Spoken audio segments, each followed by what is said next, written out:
Sound check.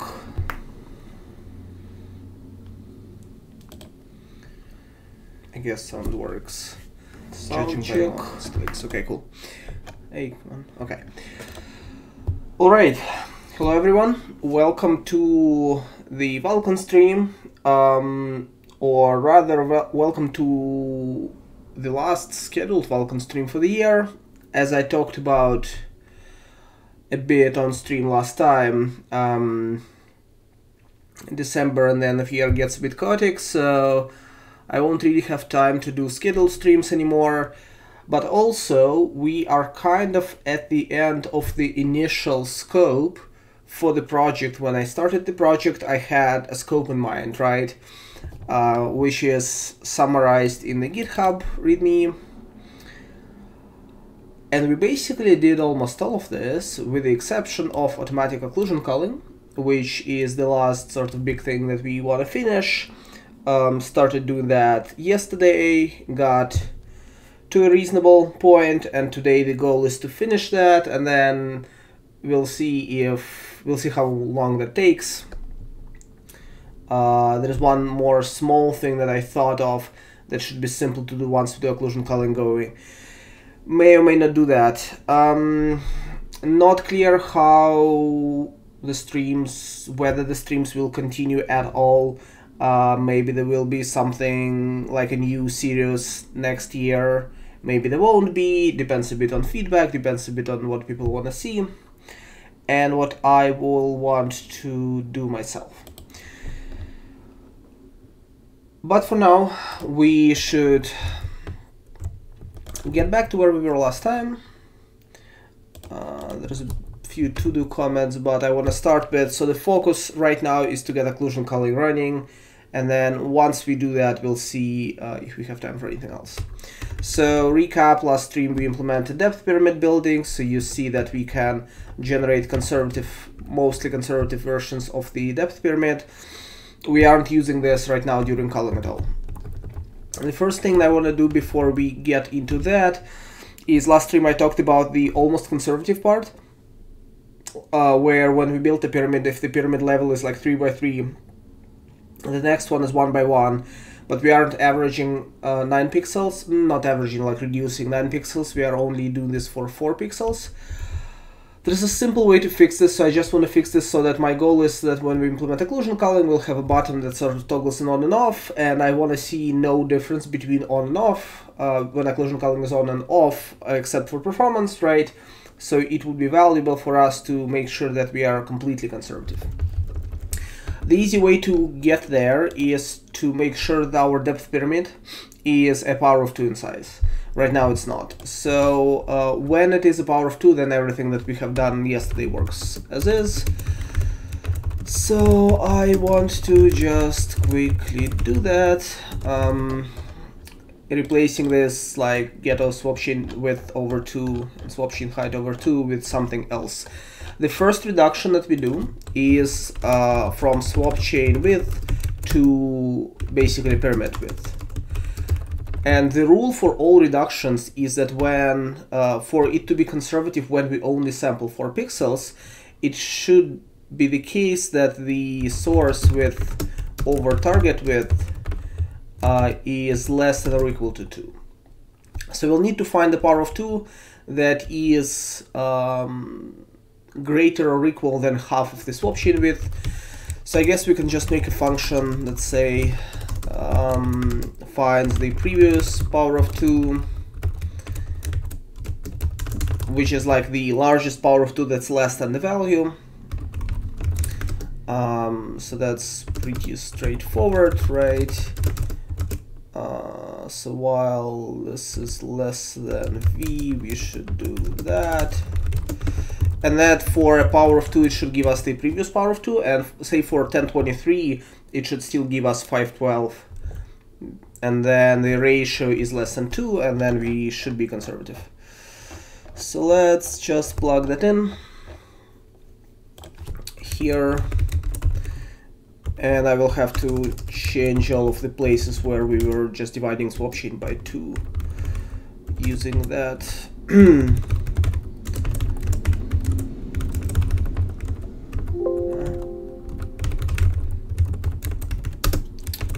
node makes sure all reductions are at most by 2 by 2, which makes sure they are conservative. And then wherever we do this, we'll have to use depth, pyramid width, height, same thing here.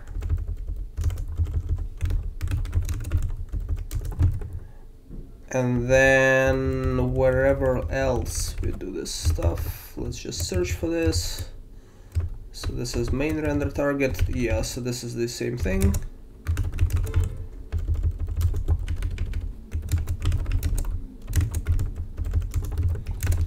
And then there's the same computation somewhere, yeah, somewhere here.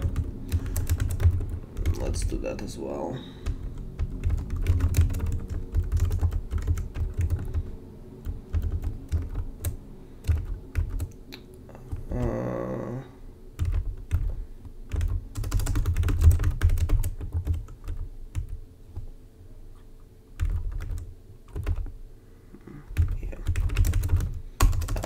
No.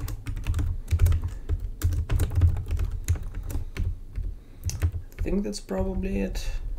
Yeah, so that should be it. So now I think right now we are by default running at 1024 by 768. So now the depth pyramid should be 512 by 512, I guess.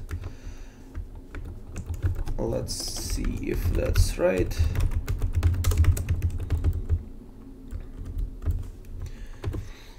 And there are somewhat more optimal ways to do some of this, but I want to make sure that our code is conservative. Yeah, so basically we are saying, hey, we need to find a power of 2 that's smaller than 768, and the power of 2 like that is 512. If we pick the previous one to 56, then the ratio would have been like 3x or something, which would mean that we would need a different shader to be conservative. So for now, this is good.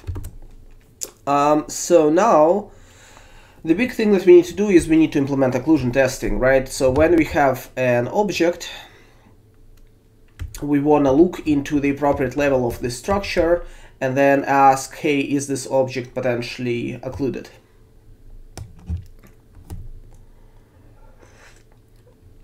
Now, to do that, we need to take the sphere, that is the bounding sphere of this object, which is what we work with right now. You could use a bounding box, but right now we have bounding spheres. And you have to do two things. The first thing is you have to get the rectangle that is the bounding rectangle of the sphere when projected on screen. So like something like this for this kitten, right? And then you have to, for this rectangle, find the optimal sort of level. So it turns out finding this rectangle isn't super straightforward. There's a good paper by Michael Mayer and Morgan Maguire from NVIDIA. Morgan Maguire now works at NVIDIA as well, but I guess this is from 2013 when he worked at the college. This solves a bit of a more general problem, but it is adaptable to the thing that we want to do. And I want to make sure that the code works right, so we'll have to, my plan is like we'll take this code, thankfully the paper doesn't just come with equations, it comes with code. So we'll take this code, we'll plug that in, and then we will take, so if you look at this right now, there's 3 large kittens that are close to the camera. I have offline sort of sorted kittens by distance from the camera, and I think these guys are the closest 3. So we will take these ones, we will on CPU test this code, project the sphere to create a bounding rectangle, look at this bounding rectangle on screen, and then simplify the code so that it's more amenable to the problem that we are solving, and so that we can put it in the shader without worrying too much about performance, because this code is a bit unwieldy. There's like conditions, for loops, all of that. We want none of that in our shaders. So let us do that. First, let's, whenever we do draw count, so first let us double check that these are indeed, oops, the meshes that we need to work with.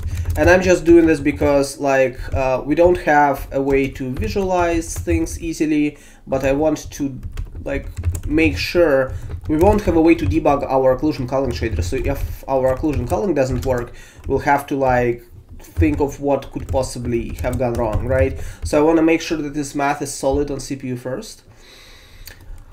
So yeah, first let's just hide these meshes and let's make sure that these are the correct ones.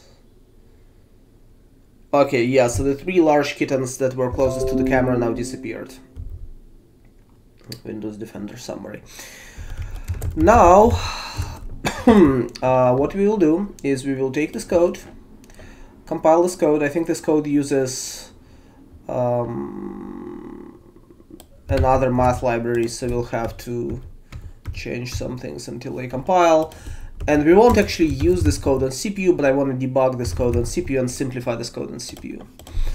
And I looked into this a bit, so I kind of know what I have to do here. But the first thing I have to do is just replace all of the types. Now, the problem that this paper is solving is super generic. It's saying the sphere can be anywhere, and then we will give you the right answer. In particular, the problem gets hard when the sphere starts intersecting the near plane. But for us, if the sphere starts intersecting the near plane, we can just not occlusion cull this object because it's too close, so the chances of it actually being occluded are too small anyway. So this is what we will do, because this will simplify the math.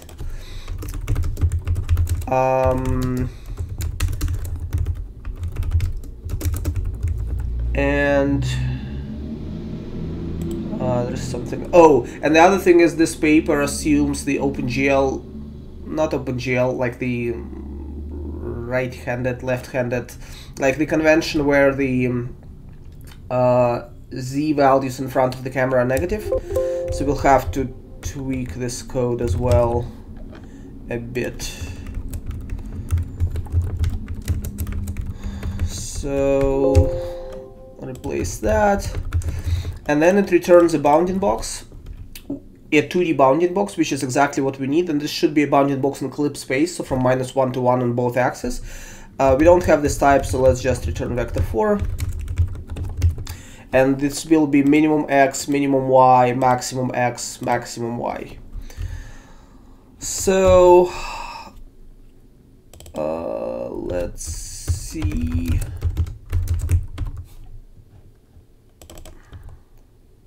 Oh yeah, I think when I was looking at this code, I noticed this, where the code uses proj center variable but doesn't define it. But based on my reading of the paper, this is just the projected center of the bounding sphere using the same projection matrix. So let's just compute that.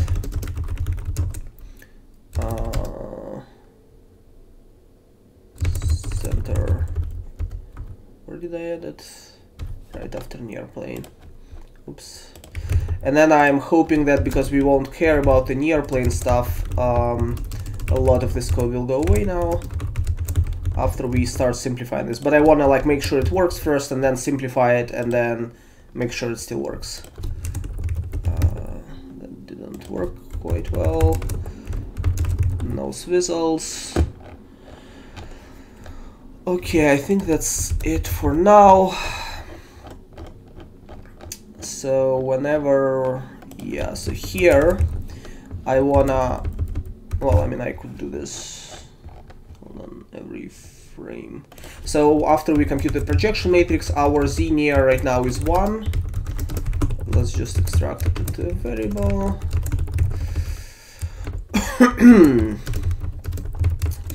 And then, so we need to pass the center of the sphere, and for now we don't have a view projection, so everything is camera space. We might add it later today if we have time, so that we can like rotate the camera and make sure occlusion culling works fine when we do that.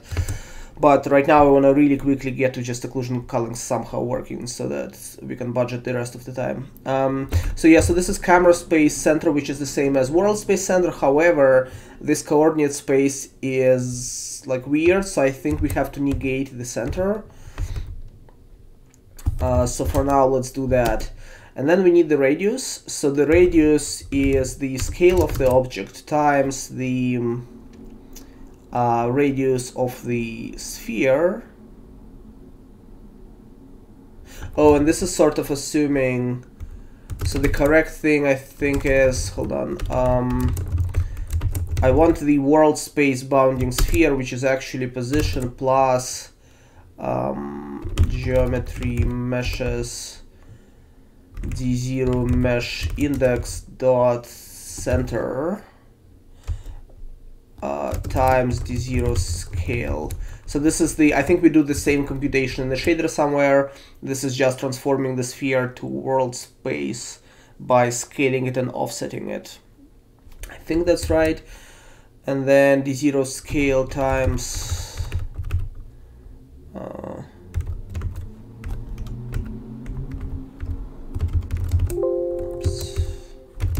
this should be our radius, I think. And so then we need to pass the near and projection. So I think that's gonna be right. Oh, not center, sorry, hold on. Radius. So same thing that we do in the shader.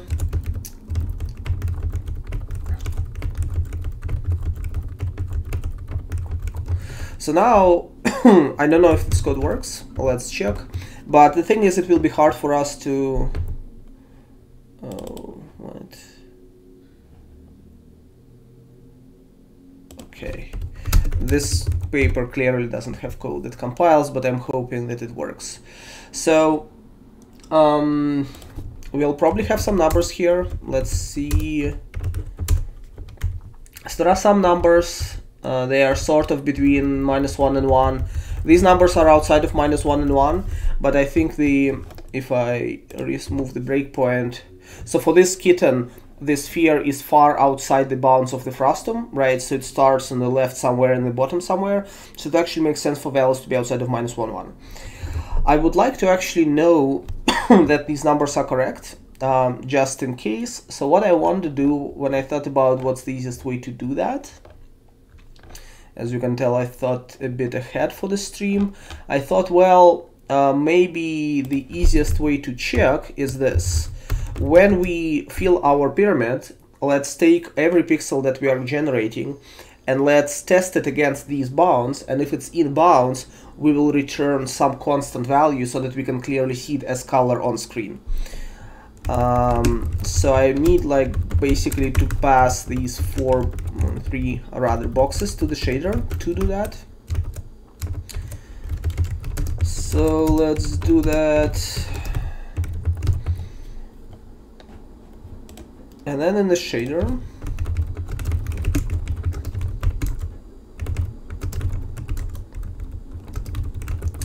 I want to say something like, so the position, which, oh, and these bounds are in clip space, so we'll want to transform them somewhere. You know what, I kind of only need world space, not world, like UV space bounds ever anyway, because I'll have to transform this to, so let me just do this in this function. Where is it? So let me just here translate this to, transform this to clip space. So to do that, we need to multiply this by 2. Oh, no, wait. So this is in between -1 and 1. So we need to add 1. Multiply the whole thing by 0.5. So this is, I guess, this. And then I think we need to invert the y axis because the in texture space y at the top is 0 and the in clip space y at the top is 1. So basically we need to invert all y components, which are, yeah, so I think this is roughly speaking should be correct. So now I want to say this is our like QV coordinate that we are writing to, and then if it's inside the box 0 we'll return one depth value, if it's inside box 1 we'll return another one, if it's inside box 2 we'll return another one.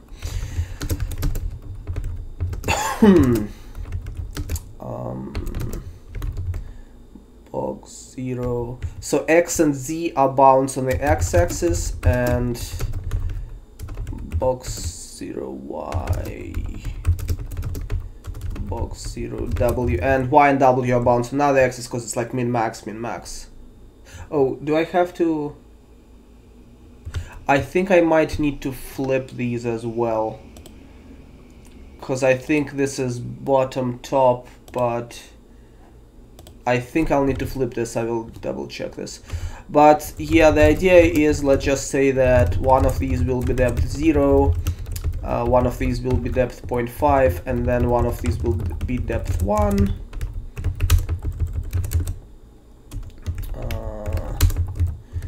And then hope that works.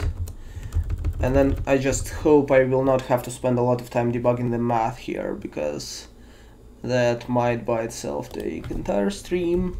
Let's see. Yeah, so I needed to flip Y and W clearly, because when I flip the clip space upside down, min becomes max and max becomes min. So I need to do top and bottom. This is how it should go.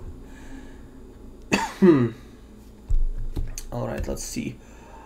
That did not really work out.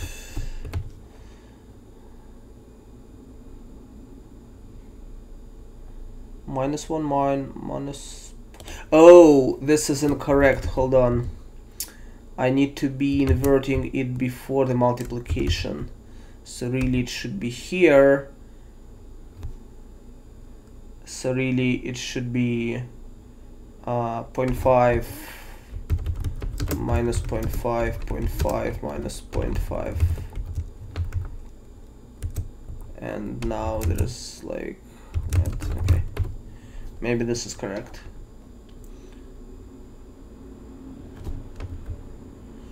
Okay. Alright, so this looks roughly right.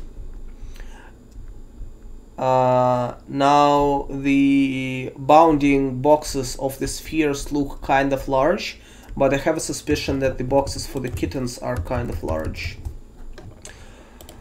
Let me confirm this by flattening the kitten. Oh, I don't know the radius. I want to like display the sphere, the bounding sphere of a kitten. But of course I don't have a way to draw anything here easily, like we don't have a debug render or anything like that. However, what I can do is I can just change the geometry that I'm rendering to be a sphere of the correct radius. If only I knew what the radius should be. Alright, so this should be the radius. So let us hack this in. This will be slightly incorrect because the center of the bounding sphere might not be 0, but let's just roll with this, and if it's approximately correct, then I'm doing the approximately correct things. So now we have spherical kittens. So yeah, this looks approximately correct to me. You can see that these spheres don't. Oh, this sphere does. But this might be because of the... This might be because the center is not at 0. Let's try to... that's a lot of hacks, but... Let me try to... make sure the center is always at 0. And then maybe I have visibly correct rendering results. So the radius now changed a bit. Our sphere construction is like not very good.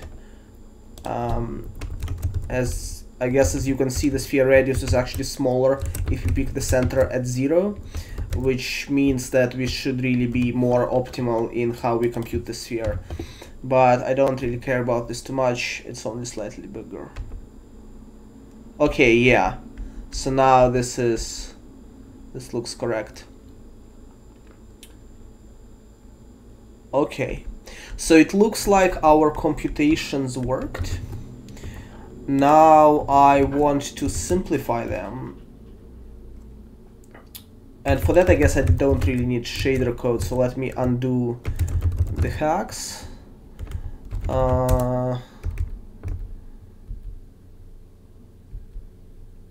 I can still leave, yeah, I'll still leave this is fine. So basically, I want like a function that is the same function, but doesn't do all of the stuff that I don't care about, which is almost all of it, I think. So let's try to do that. So the idea of this function is there's a generic function that says, can you give me bounds for a single axis? And then you can pass in an arbitrary vector, and this is how they can create a convex hull around the sphere. But we don't care, we just care about 0 and 1. And also we don't care about all of these conditions where the camera is inside the sphere or the camera clips the near plane, because we will just ignore these in our like test. That will happen like before we even call this function or something. We will just discard these. So let me remove these booleans. So this boolean will always be false. So that is this. This boolean is false. This boolean is false. This boolean is false, but this entire condition is false. And then there's this weird loop that happens twice, and then inside the loop they invert the sign of v, so I think it should be like this or something. Let's see, we don't need k, I don't think. So that should be a bit simpler. But then the thing is, so let me see if I need to remove anything else here. No, okay, this is good for now. So then we call this function twice with two different axes. And axis is only really used to compute this vector. But I want to kind of manually inline this function. Let me see if I can simplify something first to make it easier to do that.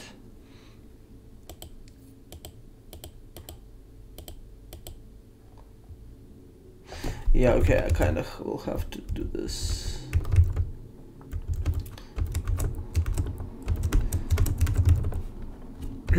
So we are doing this twice, once for the x-axis, right? So A is 1, 0, 0, so this is like Cx. And then let's call this x. Let's just postfix everything with x. Oh, we don't need this extra variable, so we can just do that. Cx, Cx, Cx, x. And then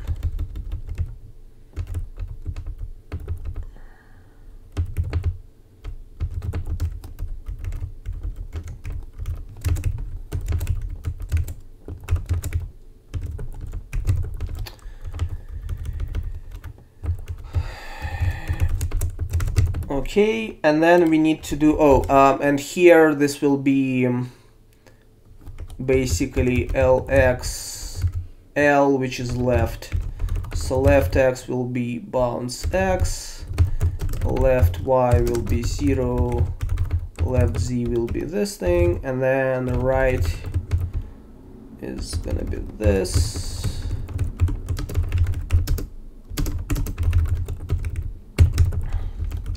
And then I need to repeat this, but for the other axis. So we need cy, which is cy, we need vy. So yeah, I'm just like mechanically transforming these to simplify the math. And then instead of left and right, there is bottom and top here. So this is bottom, and then instead of x and y, we should assign like y and x. So this is like that. Bottom and top.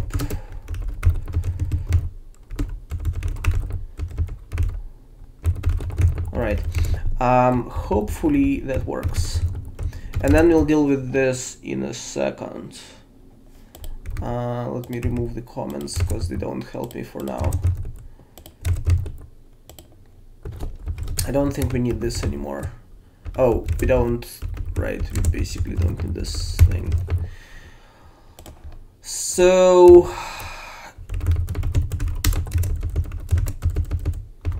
the hope is that the functions will return the same result, which we can just confirm by checking them in the debugger.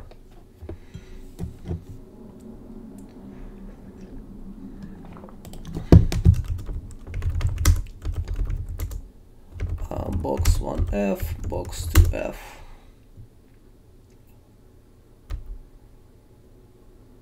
Okay, so this looks identical to me. So far our transformations are correct. I don't want to invert. Let me move this negative sign to the function so that it's kind of special case for our coordinate system, which I think should just be this.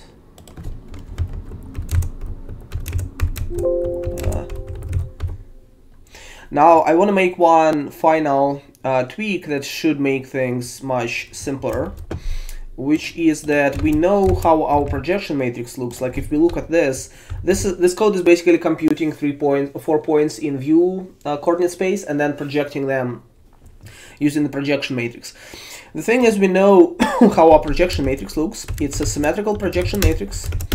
It has a lot of zeros. So it has two numbers on the x and y that are non-zero.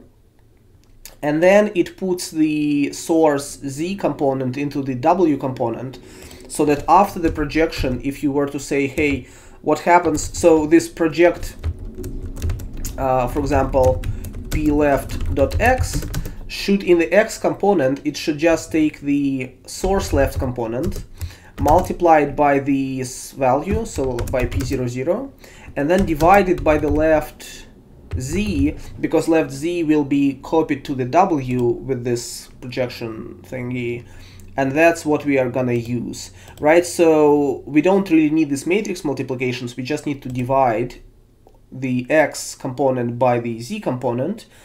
And if you look at this code, this is already kind of what is happening here. Y component is 0, we don't care about this, but x and z are assigned to these bounds.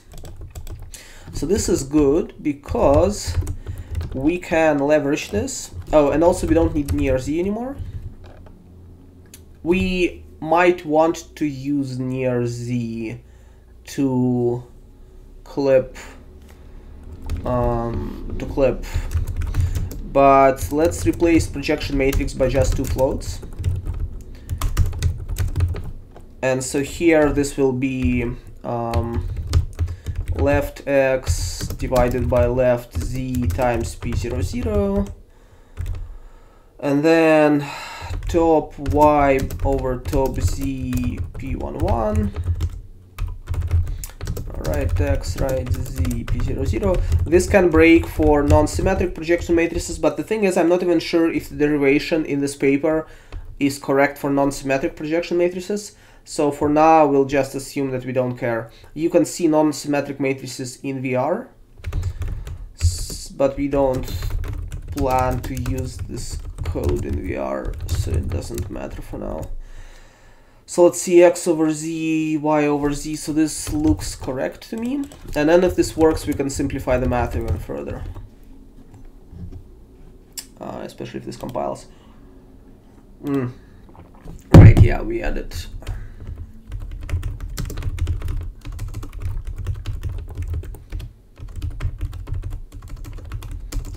Come on.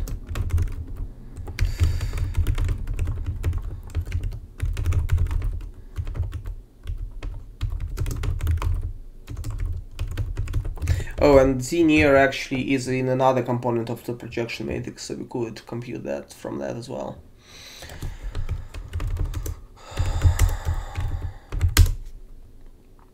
All right, so that looks identical. Now we don't even need these individual like vectors, because we just need this divided by this, really. So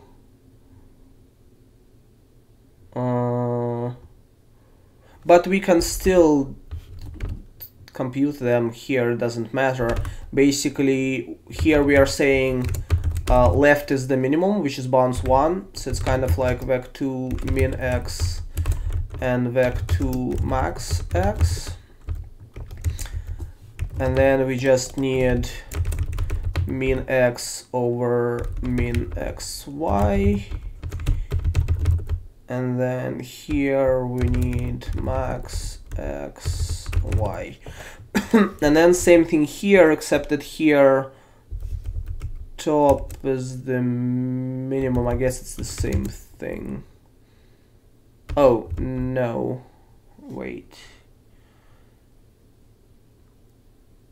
Oh, I flipped it here, I see. Okay, so minimum is in clip space, minimum is top, which is bound 0.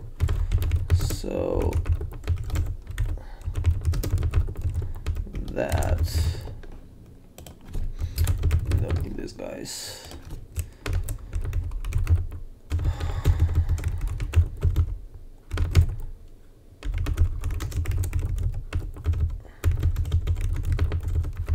These are all mechanical transformations, like it doesn't really, like, you don't have to know exactly why the math works this way to just see that they are replacing equivalent values. Okay, and then the final thing, I think I noticed this when I was looking at this yesterday, we are computing this value, and then Cx is a vector. So this is like a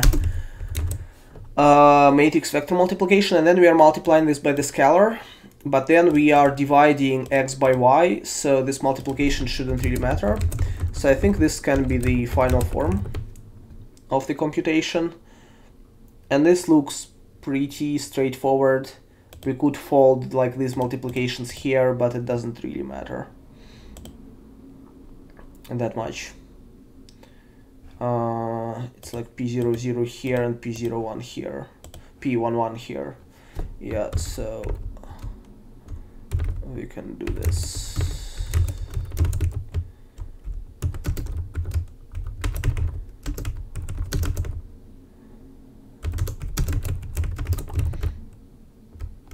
And then if we wanted to, we could collapse this multiplier, so this will be, but this makes the code like more obscure, so let's just keep it as is. So this function doesn't have conditionals anymore, assuming it works, which I think it did. Yeah, so that I think I'm comfortable just putting in the shader, and the only thing is that when the sphere is closer, I lost it again. When the sphere is closer to the, when the distance between the sphere center and the near plane is less than the radius, then the sphere intersects the near plane and weird things happen, so we'll have to do something like if CZ, which is the distance from the near plane, so if CZ is less than R plus near Z, then we will like not return a valid. I think we might want to return a boolean or something, because this will be empty. Yeah, so we'll want to basically something that does a boolean return, but I will not change this code for now. Here it's just to do return boolean, but this is invalid condition. We cannot really do culling under these circumstances. We could, but the projection math becomes too complicated. Let's see. Yeah, so this is 2.25 plus 1, 3.25. Yeah, okay. So all good. Visual Studio breakpoints are weird somehow here. Okay, so now we can, now we don't need any of the other code, and we just need this function. And we don't even need this function in C++, but in C++ it's easy to check that things work. And we can also remove the hacks. Let's do one final test to make sure that things work.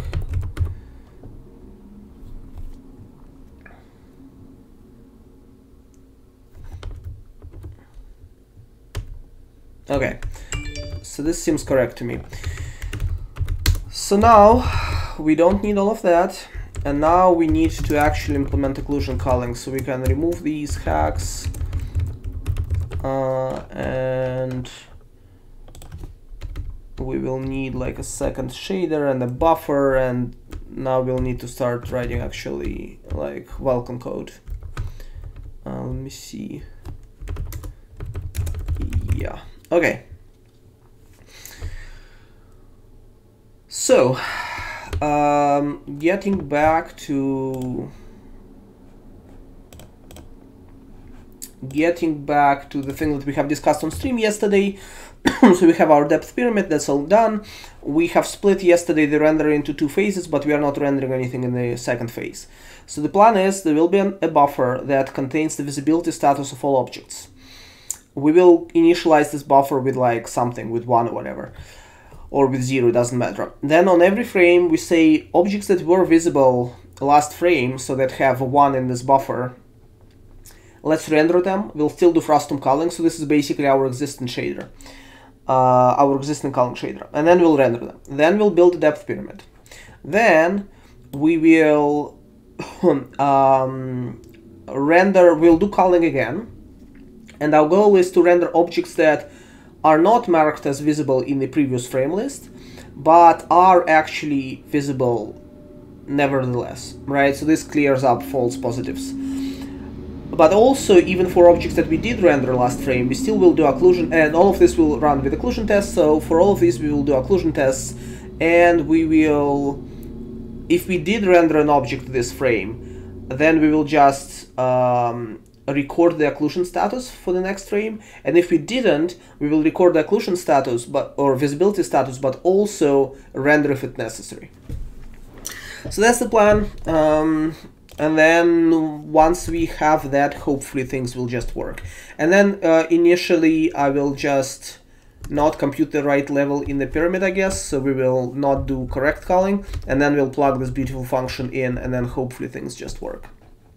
And that's my hope. So we'll need a buffer that will contain our visibility status. So this is like draw visibility buffer. This will be just 4 bytes per 4 bytes per object. It could be 1 byte per object, but I will just in case use 4 bytes. I'm not sure how. I'm not sure if I'll pay any performance penalties for having like 1 byte buffers. And we'll need 2 culling shaders, the one that we use right now, but also the one that we need to get right. And so this buffer will contain the visibility status. On the first frame, there's no information about the last frame, right? So I'm thinking that we will want to clear this buffer to 0 or to 1 or to something. Let's say to 0. 0 is more correct.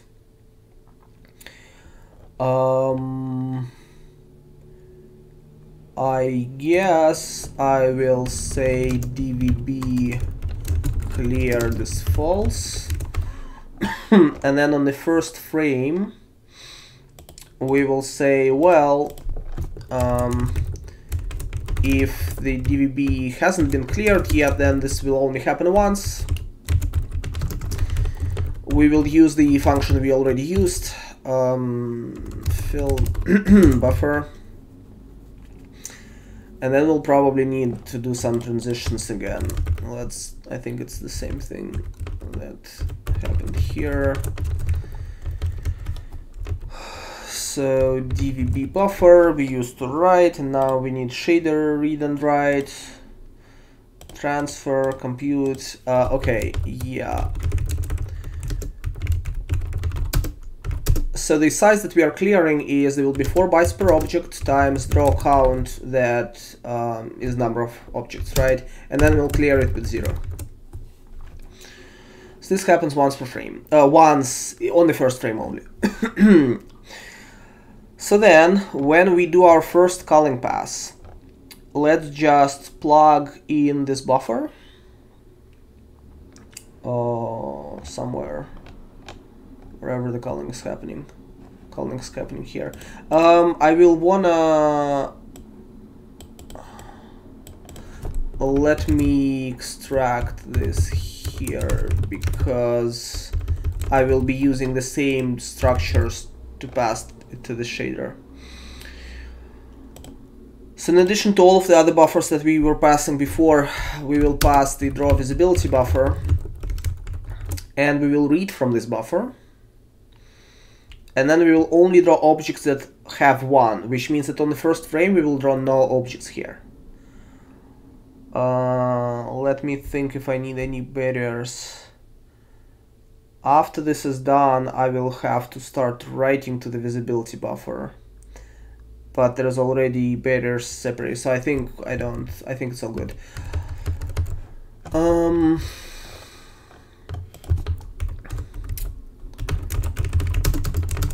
Buffer draw visibility uint, oops, draw visible, or draw visibility, whatever. And so here we will say that so again, we only care about the object if it is if it was visible last frame in this pass. So here we'll just say if not draw visibility di return. And right now, if I run this code, this will just draw nothing because we are filling the buffer with ones. But that's a good first step. And I also want to move this thing to a struct, because I will want a second shader that I will just copy and paste for now from this other shader. Let's put this here, say. How was it called in C++ side? Draw call data.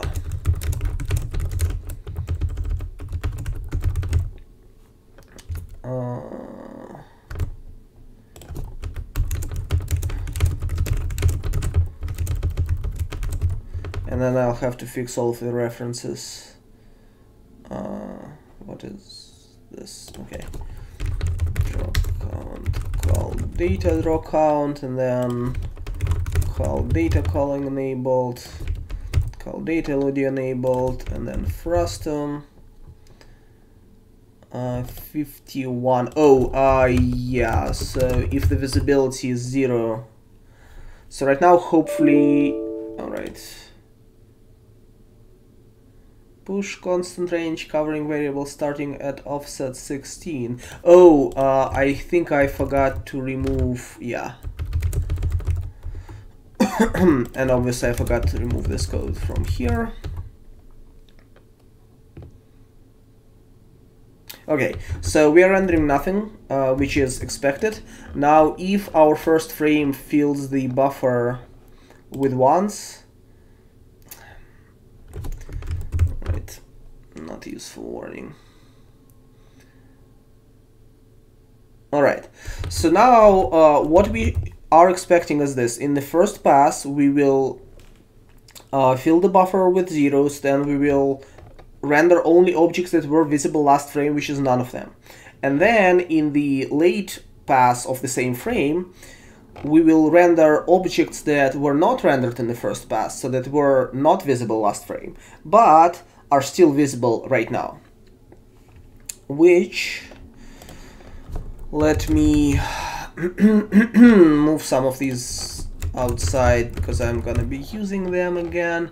And then for now, I don't want to think about, can I like reuse this code in a function or something. Let me just copy things around. We may be able to refactor this code at some point, but so I'll use the exact same code, and I will use the similar code to do culling, which I believe is here.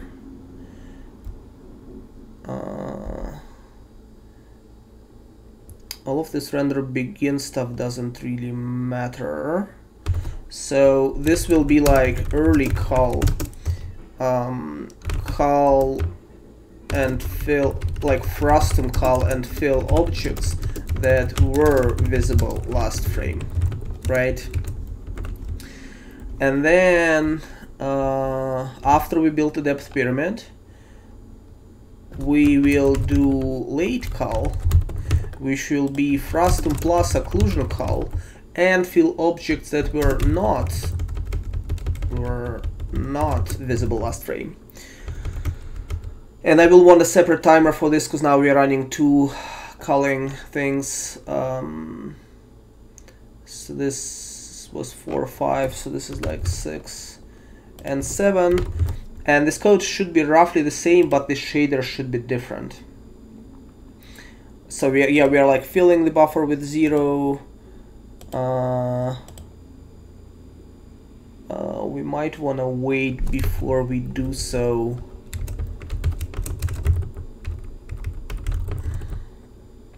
Because we were using indirect stage, and then now we are doing transfer rights.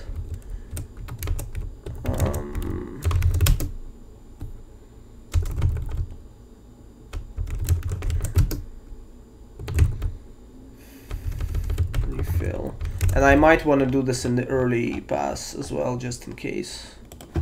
So this is like to make sure that we have rendered everything that used this buffer before filling it with 0 and then starting the process of computing the data. So I will need the second shader, and for now I will just copy the other one with small modifications.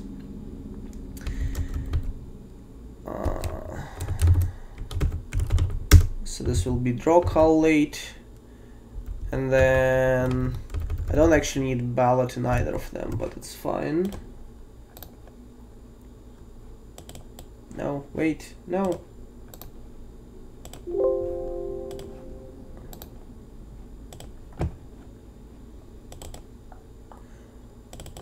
Apologies if I'm going too fast, but I really want to get this done today, and I don't want to crazily go over time.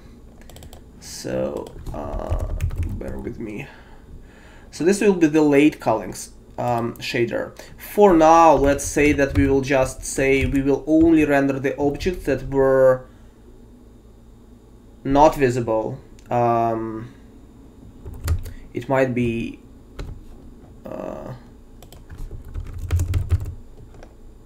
easier if you do it like this.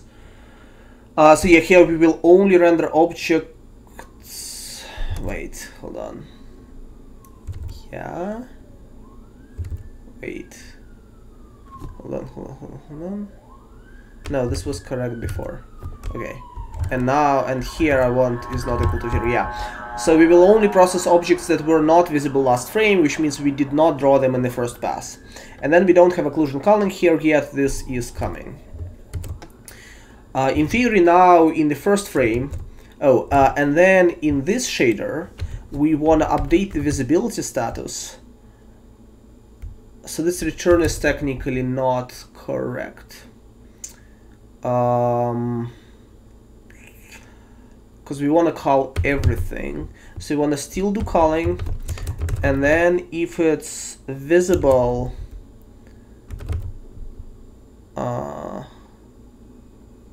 and so if it's visible in this frame and the draw visibility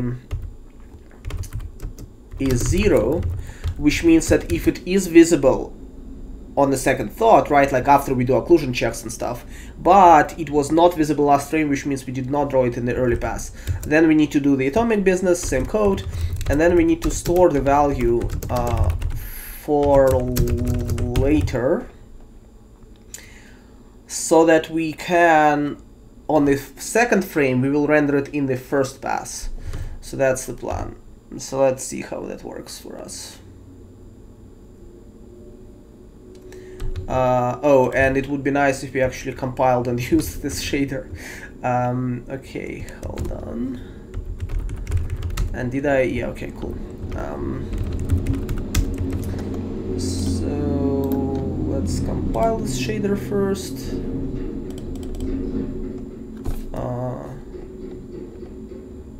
Custom build tool. Check that it compiles. It does. All right.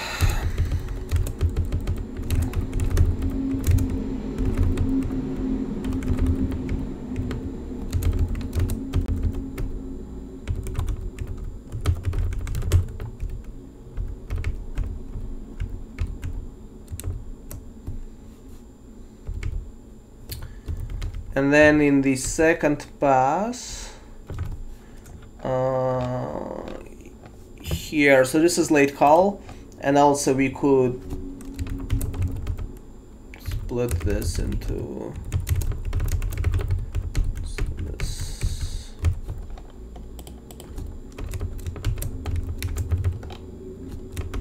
A late render objects that are visible this frame but weren't drawn in the early pass. And then let's do the same thing here, or we can do it like this, doesn't matter. All right. Oh, and we were like measuring, oh, is this? Wait, what's this timestamp? What's it measuring?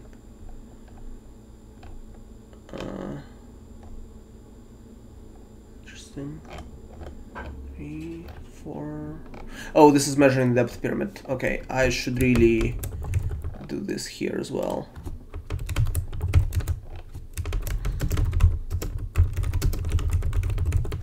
Okay, and then this is early render objects that were visible last frame and still are, but this is early call and this is just some barrier business. Okay, so in the second call we need to use a different shader now somewhere. This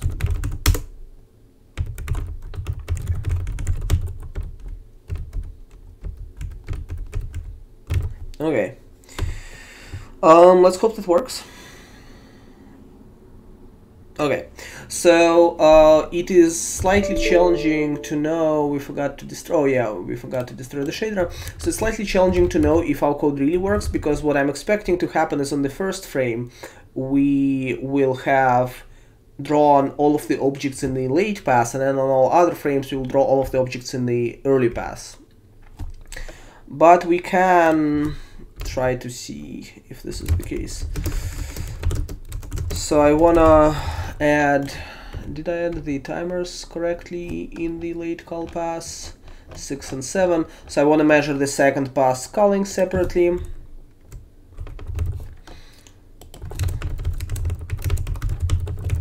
Uh, 4, 5, 7, 6. Call late.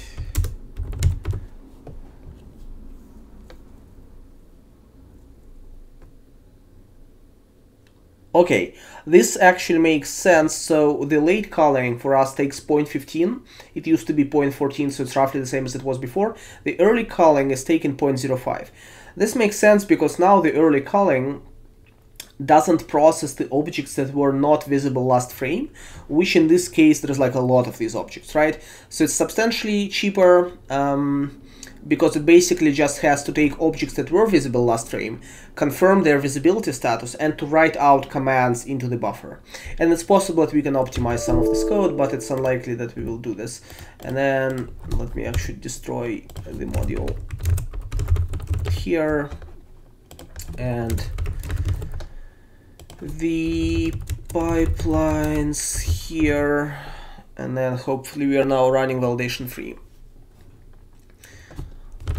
All right, and now let me check that the histogram works still. Okay, I want to commit this code because there's substantial amount of work here, and I just want to make sure that we like split the culling into 2 phases, and then we cleaned up the C++ code a bit, and then we introduced the visibility buffer, and we have written, or we have like simplified a function that we stole from a paper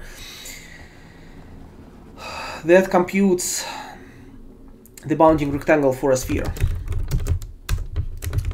Day 14, making progress towards occlusion culling.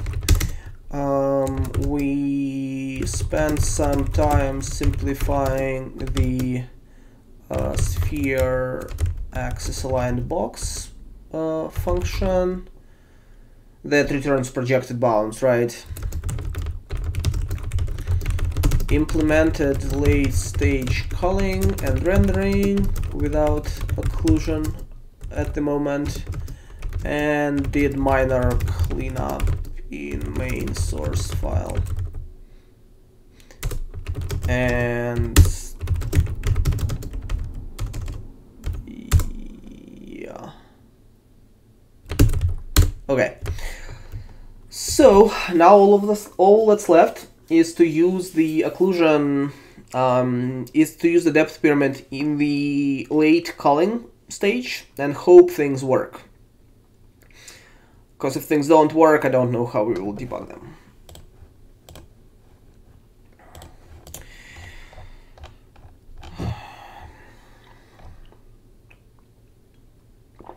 We could also measure the time for early render and late render separately.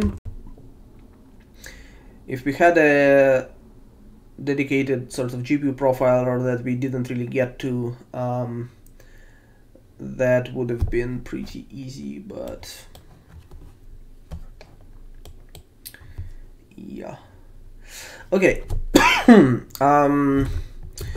let's start working on the occlusion culling then. On the surface, it seems simple, and maybe it is simple. I don't know for sure. So what we need to do is we need to pass the pyramid to the late shader, to the late culling shader, and then take the bounding sphere. And then if the object is visible, so if it passed Frustum test, then we want to go through an occlusion test where we take the object, we compute the bounding box, then we find the MIP level of the pyramid that is most optimal for this bounding box, and then we do a depth test, right? And then if the depth test succeeds, then we are good. So that's the plan. I don't know. Let's see. I want to add occlusion enabled as usual, add it here. And then when we press O, occlusion and oops. Oh, the other thing I wanted is okay. All right, and we want to pass this to the shader.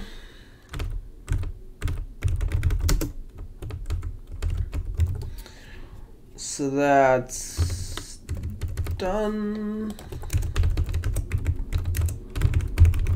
All right.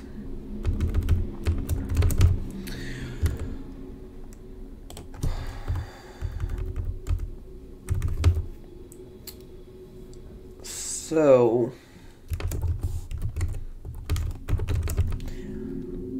and we need to pass a few things. So to run our function, and we'll copy this, move this to the shader code in a second, we need the projection matrix, or to be specific, where is this? We need 2 values from the projection matrix that specify the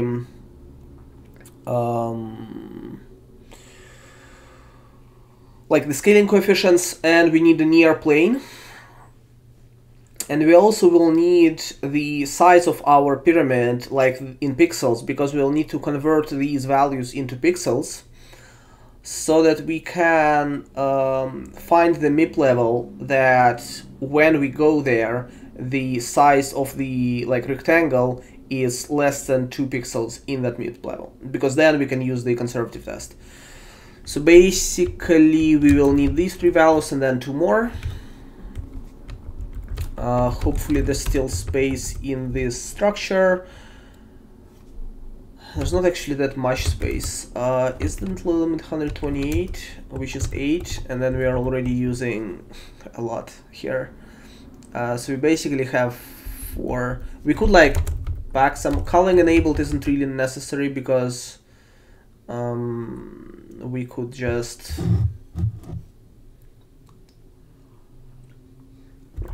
you know what, I won't worry about this for now. So in Vulkan there's a limit of 128 bytes for push constants that we are approaching, but I believe on NVIDIA the limit is larger, and we should really clean this code up so that it's less aggressive on the data size. But I feel like on NVIDIA the push sizes are 256 bytes or something like that. Let's check if this is true. Yeah. So I think the limit is 128 in spec, but let's not worry about this for now. We have plenty of space here. So we need projection parameters, which is P00, P11, Zenier, and we need the dimensions of the pyramid.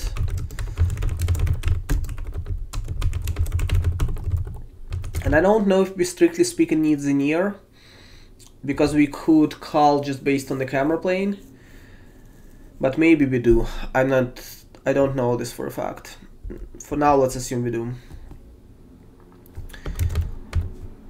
So let's copy that here and let's fill that. Oops.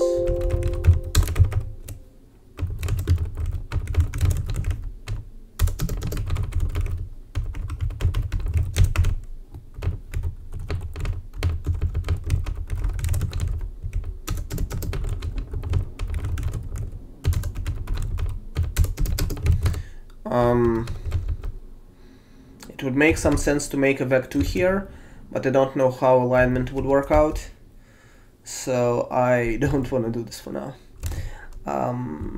Depth, pyramid, width.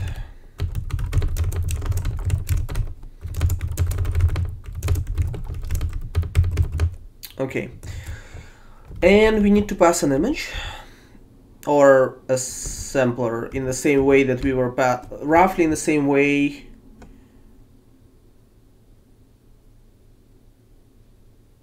Yeah, so in the same way that we were passing. How do gathers work? This is interesting.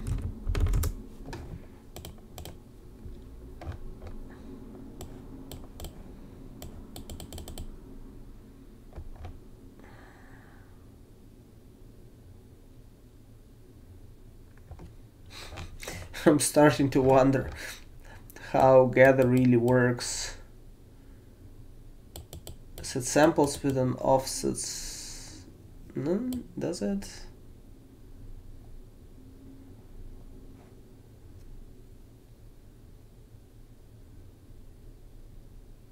Let's hope for now. I think maybe I will have to modify the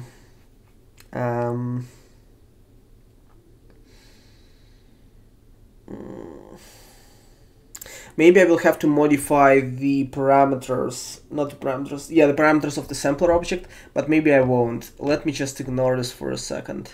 I feel like maybe we are okay. Yeah.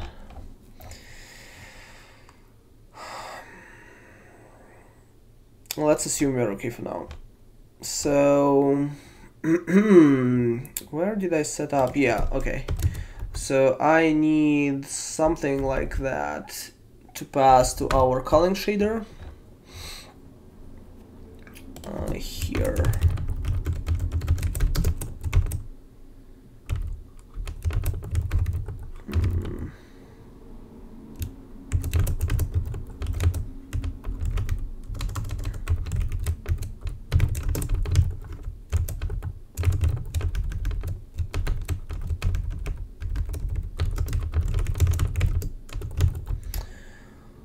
But I will want to pass the entire pyramid.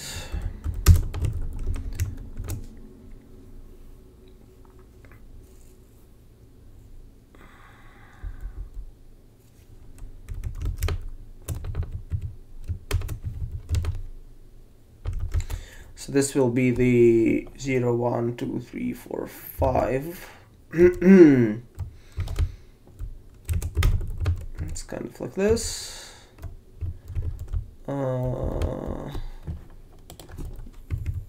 Yeah.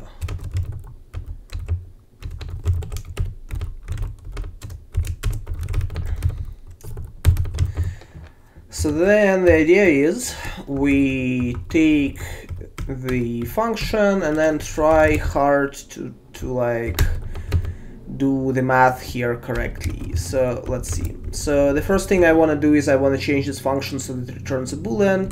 So, and then outputs the vector like that. So this is like project sphere, right? Which takes a camera space center, a radius, and then all of the other beautiful things. Here Z is capitalized. Oh, but here is called near Z and there is called Z near. Okay. Consistency for the win.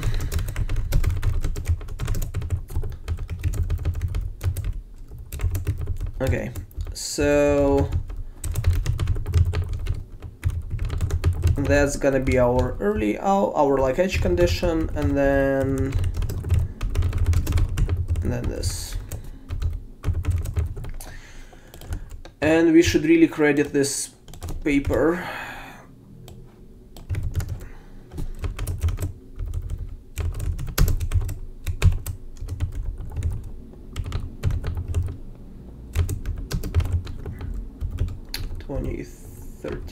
Was it? Okay. Now, if the object is visible and we have occlusion enabled, then what we need to do is to project it. And then if we fail to project it, then we can't really do occlusion culling, so we'll assume it's visible, right? And then what is it? Center, radius, Z near, P0, well, data.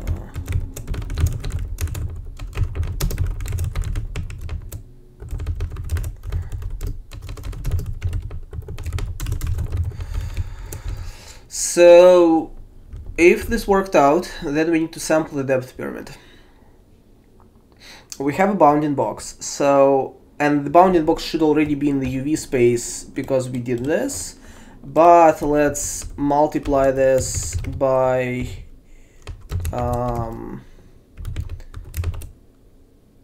what is it called, data pyramid width, called data, so it's, I guess, can I just do this? And then YW is height. So this converts these from 0, 1 to the pixel space. Now, well, I don't need to convert the pixel space as much as I need to get the size of the bounding box in pixel space. So it should be better to do this. Z minus X is the width, and then W minus Y should be the height. So this is the size in pixels. Now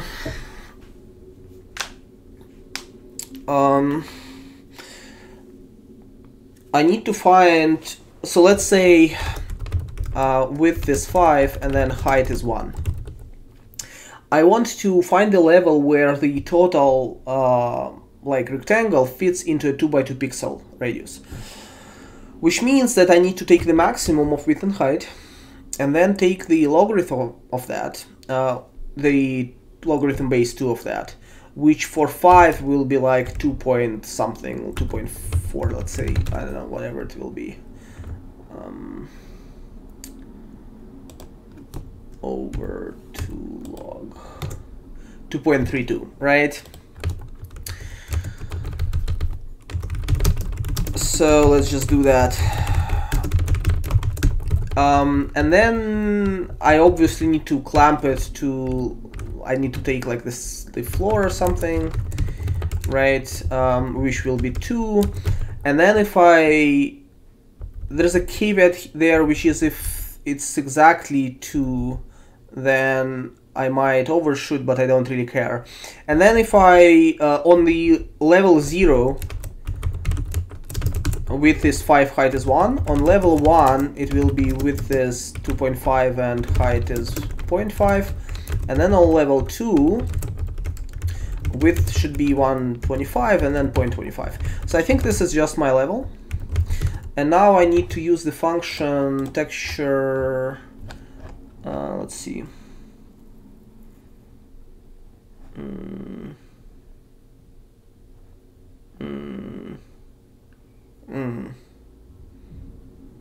Wait, there's no gather with LOD.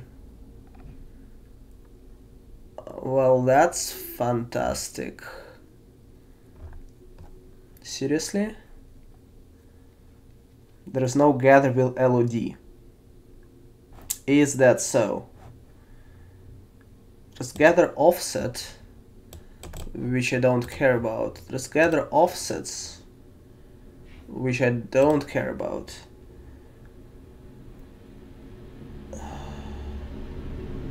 How did this happen? Why is there no... Okay, I think we'll be using the extension I talked about on stream because this is ridiculous. Seriously? How? Like, so there's no texture gather LOD?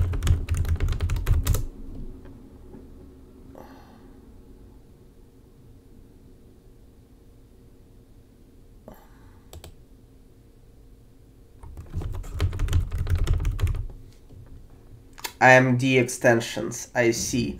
There is texture gather LOD, probably AMD or something. Okay, I don't think our NVIDIA card supports that. Okay, alright. For now, let's be sloppy. Let's just do texture LOD. And then we will be non-conservative, but maybe the code sort of works. So... texture LOD and then depth pyramid.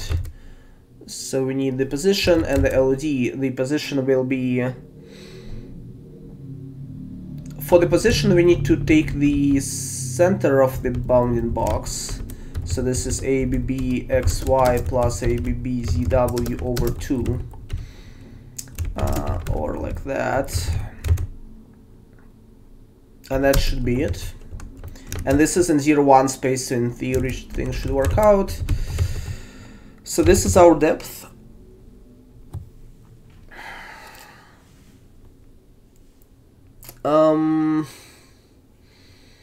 Now we need to take the sphere point that is closest to the camera, which is center Z minus radius. Then we need to convert it to the depth value, which should be called data Z near over this, because this is how our projection math works.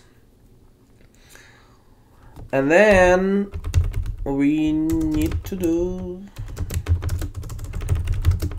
it's visible if depth sphere is closer to the camera, which means larger than depth. So if this guy is 0, then this mostly, yeah, okay.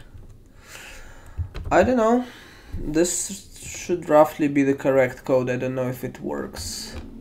Line 50. Oh, this is basically minus CXZ, and then this is minus CYZ.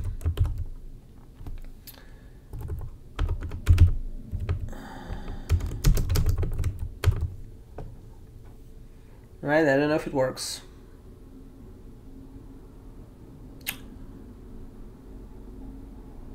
You know what? Yeah, okay. So it seems to almost work. Now we are not doing a conservative test because apparently there's no texture gatherer, and I'm hoping this is why it only almost works, because you can clearly see some objects don't show up. But okay, this is a really good start. Let me commit this, and then we will investigate this a bit further. Day 14, occlusion culling almost works. We couldn't use texture gatherer, like seriously? Because it doesn't exist outside of some AMD extensions. But we wrote some code that doesn't rely on it, and it seems like it works. Some objects are erroneously, oh god, how do you type this?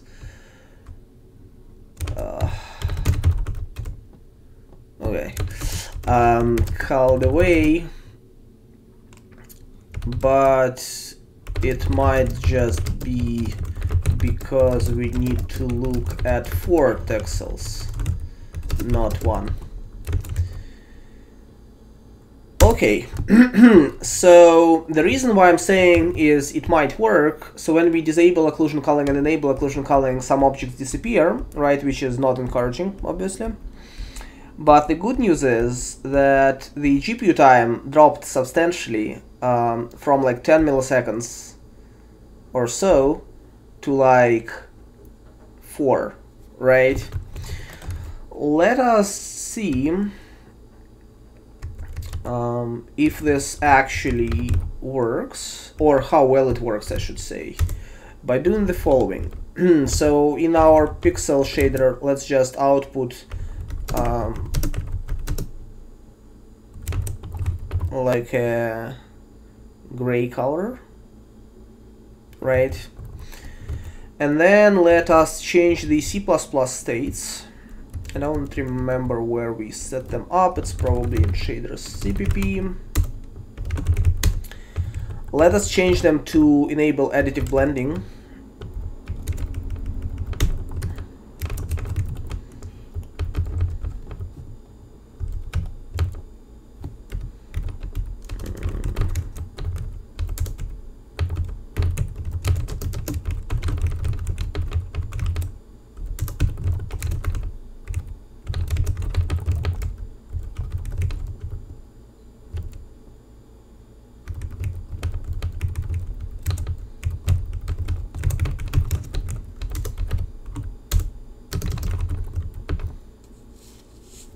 And see how efficient is this. That's kind of interesting. But okay, so yeah, so you can see that without occlusion culling there is a lot of objects. It's interesting that some objects flicker. I don't know why that would be.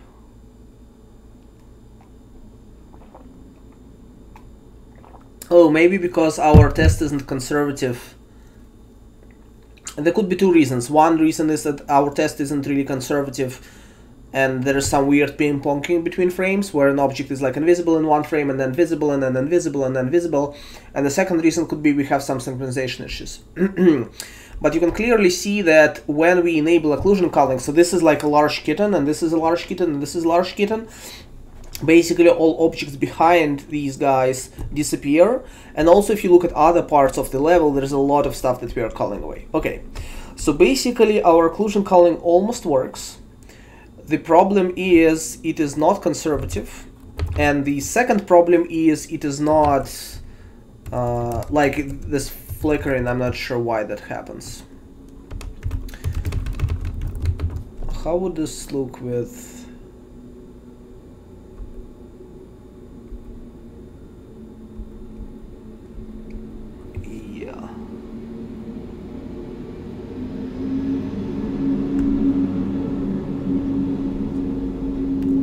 I can see a flickering on the pyramid, but that might not mean much, because we aren't rendering the full range of the pyramid. But yeah, so this could mean that there are some synchronization issues in our code. It's hard to know.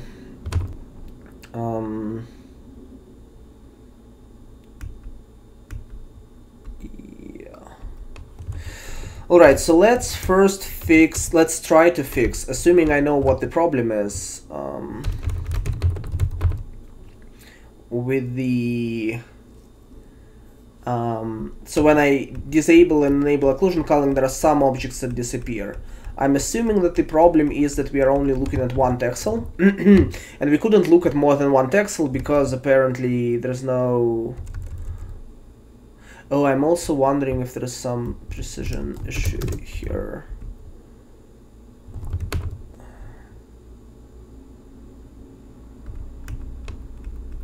No. It's probably fine.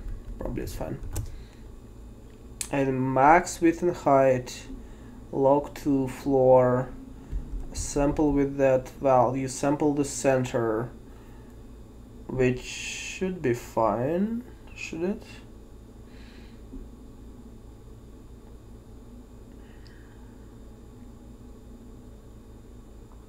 Seems like it should be fine. Okay, so one possibility is that this sampling doesn't really work because we are only sampling one pixel. Let me double check again. I just can't believe there is no gather with LED. This caught me off guard. Yeah, it doesn't seem to be.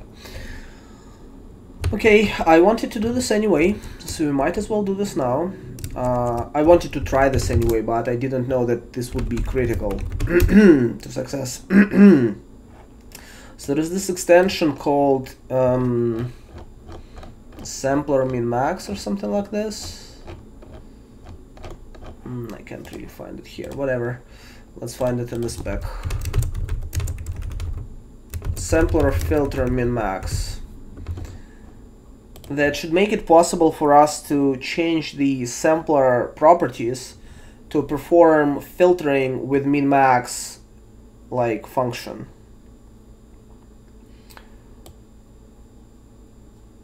Which interestingly is orthogonal. Yeah. The other thing I'm not sure about now is how gather for our reduction pass even works with our current setup, which is nearest, which is somewhat odd. I don't think this will change anything, but let me try anyway. Yeah. Well, yeah, so there is basically evidence. Oh, did this change the behavior actually? Interesting. But I'm using gather, so filter affects gather in some way. It could be that our pyramid wasn't really correct.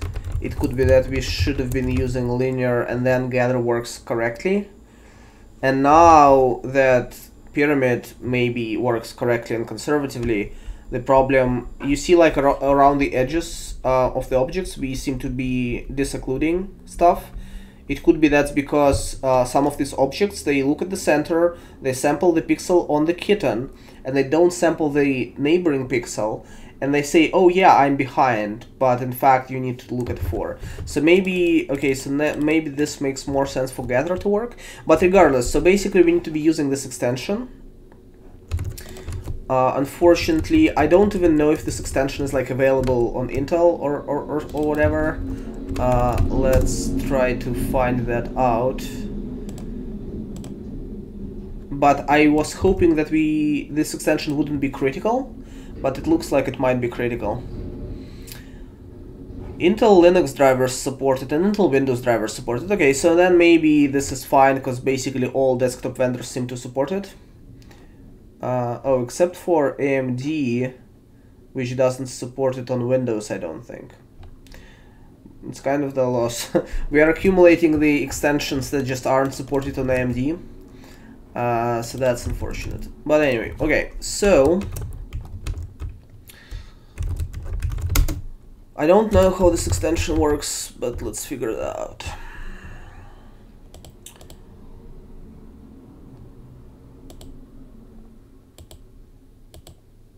Physical device properties. Single component formats. What's that about?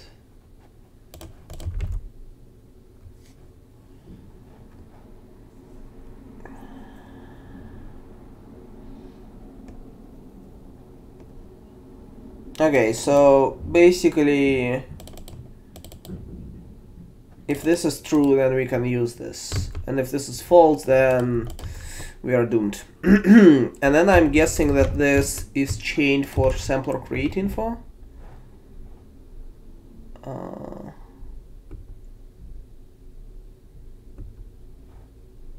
Yeah. Okay.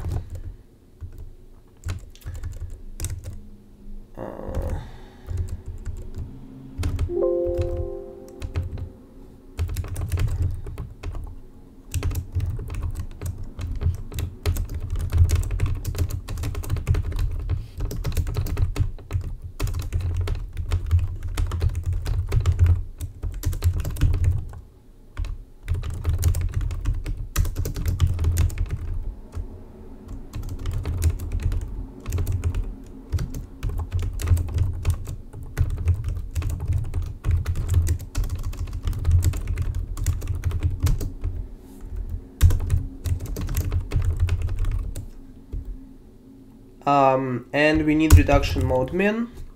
I don't really want to hard code this quite like this, so let me do this. We will pass a thing here,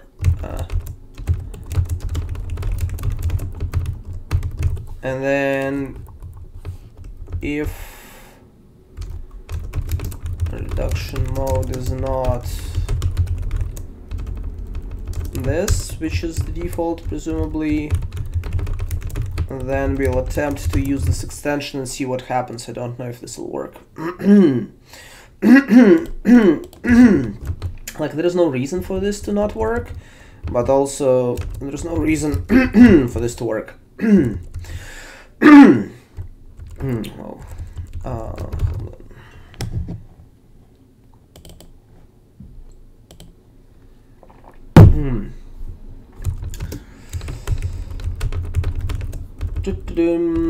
It's unfortunate that this feature isn't in the core. I thought this is a D3, D12 feature, but I'm not sure now. Maybe it's not.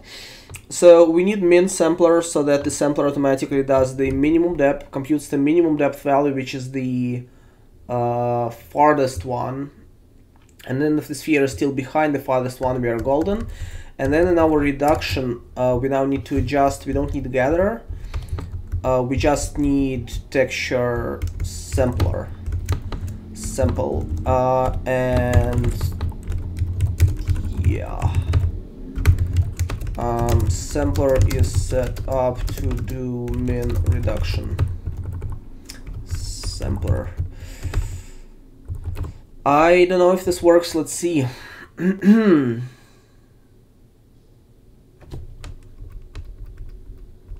Glorious. This was the problem. Now the downside is we are not running as fast. I guess we are culling away less things. But the upside is we are correct. So yeah, so if you look at the number of triangles on screen in the center of the title bar, it goes from 135 to 66. So we are culling half the triangles in the scene by doing occlusion culling on a per object basis now. And the cost of this is 0.05 early culling and 0.03 pyramid reduction, and then maybe a bit of a cost because we split the passes, so maybe there's some extras, but let's just call it like 0.2 milliseconds or something, not more than that. So that is really good. Okay, so yeah, so the problem was that we weren't conservative. I don't really know, like, it's possible to not use this extension, but it's gonna be painful to do that because, yeah, like, I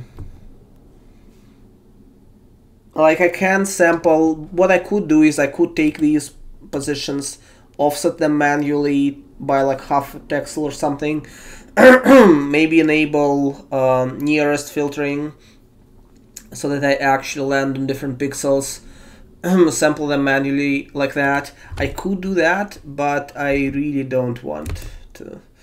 So I think this is good enough. It seems like the extension might be supported on Intel. It's not, doesn't look like it's supported on AMD, but our code doesn't run currently on AMD. So sampler set up to do min reduction. So this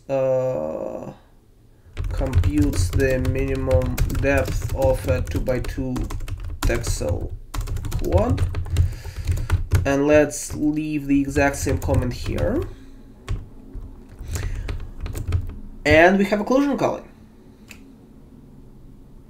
And we have some time left, so that's good. All right.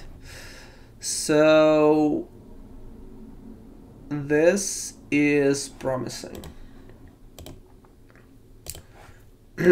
Chat is very silent today. Oh, I don't need this probably. Let's see. Yeah, I don't think I need this. Okay, so that's really good. Let's see what we have here. Oh, I didn't print. Let me print. Yeah, so from a full screen we go from like 14 milliseconds per frame to like 7.5 or whatever. It goes up and down, and we should really do set stable power state to know for sure. Oh, let's check if the flickering went away, right? This is one thing that we don't know that we have fixed.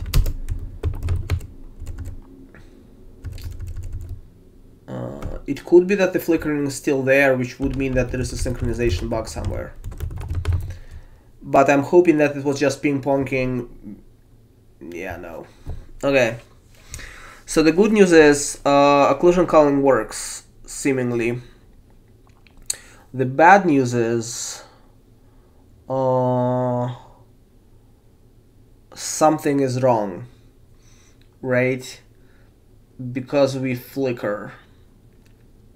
So that is not, like when I say occlusion culling works, I mean that when we enable it or disable it, we don't see any changes on screen, and from this picture, clearly objects are being culled away when we expect them to, but some of the objects, I wonder if this is actually, oh, even without occlusion culling they flicker. Oh, that is interesting.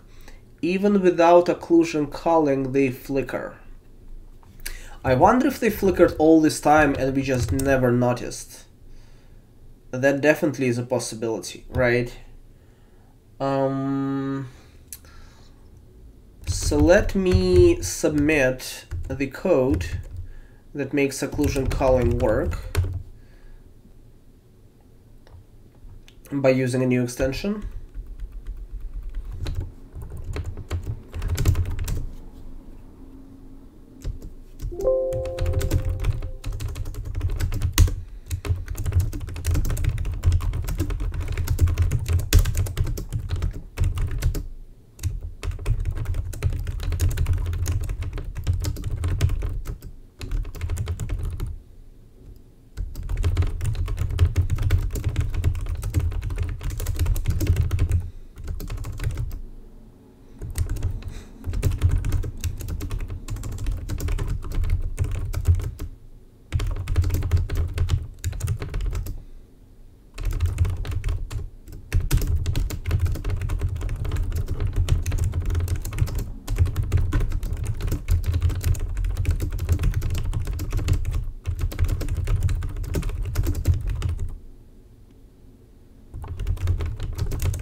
Hopefully the reduction mode stuff can get into Core Vulkan one day, because this seems like a useful feature, and I thought DX12 supports it.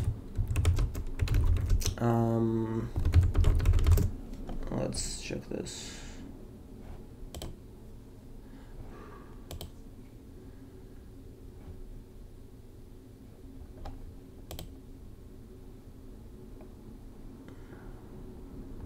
Right, so basically this is the equivalent from DirectX 12. We are using minimum min-mag linear MIP point or something like this, right? So clearly this could be a thing, but isn't in Vulkan,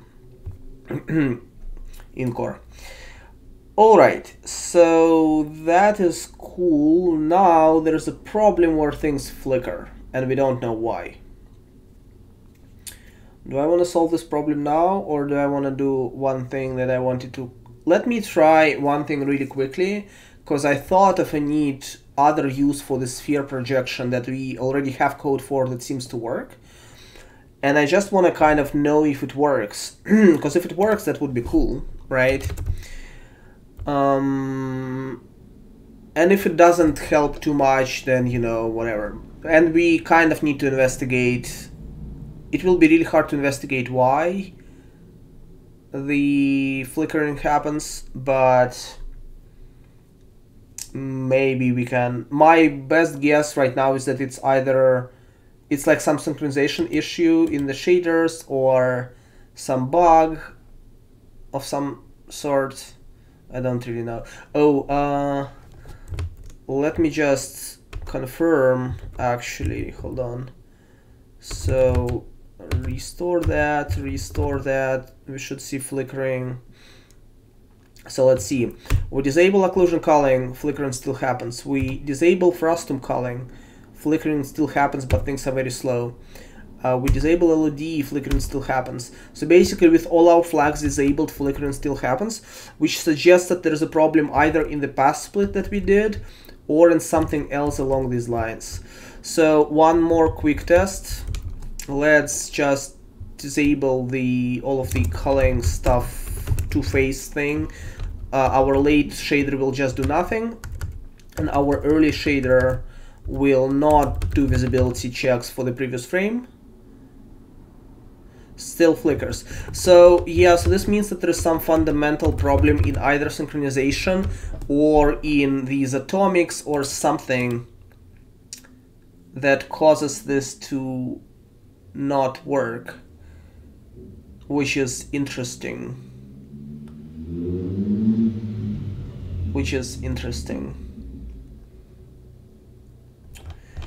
Oh. Does it happen with 3232 as well? Yeah, it does. Okay. So yes, I don't quite know what the problem is. Oh, does it happen with... Yes, it happens with or without mesh shading. So basically with all settings that we have so far, it happens. Which means that there is some issue in some of our setup somewhere where we either don't synchronize something correctly or something along these lines. It's hard to know.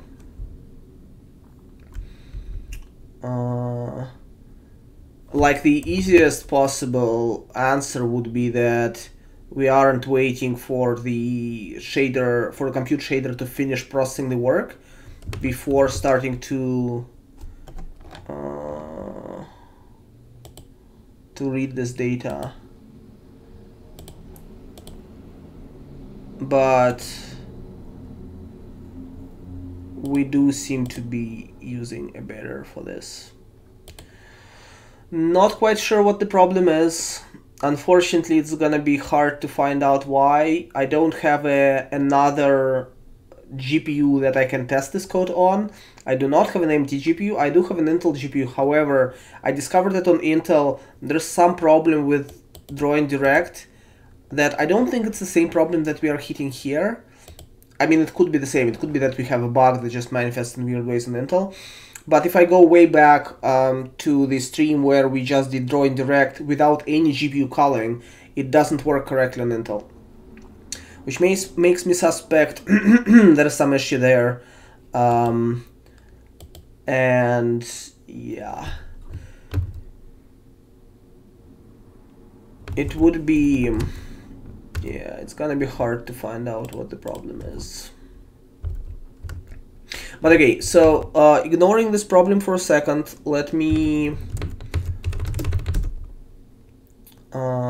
stash this debugging for occlusion.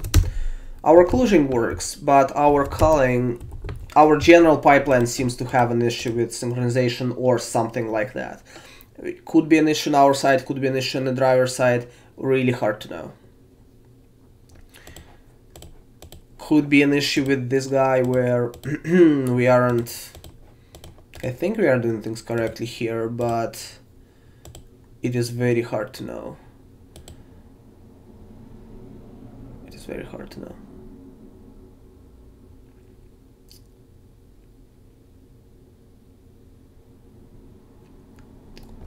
We need DCB and DCCB because these are the buffers that people use. All of these other buffers are static. DB as well as static. Shader write, indirect command read. Yeah, I don't know. Offset 0, size whole size. Alright, so let's not dwell on this just yet. I wanna try a thing. So here's an interesting observation. So clearly occlusion culling worked really well for us. We are able to substantially reduce the number of triangles that we are pushing. However, we still have a problem where there's a lot of objects that are really far away that are really small on screen. Some of these objects are a few pixels in size, but they might have some reasonable number of triangles because of how our LOD curves works out. So there are some objects that are really far in the distance, but they are really small. A lot of these objects are really close to the size of a pixel.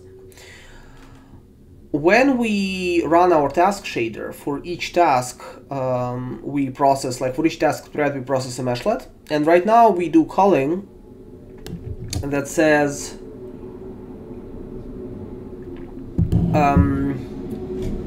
if the meshlet is back-facing, then don't render it. So I thought that it should be simple enough for us to do one more thing, which is if the meshlet sphere, when projected to the screen, does isn't like smaller than a pixel, but doesn't intersect any pixels on screen, which means that it's kind of like between pixels. So let me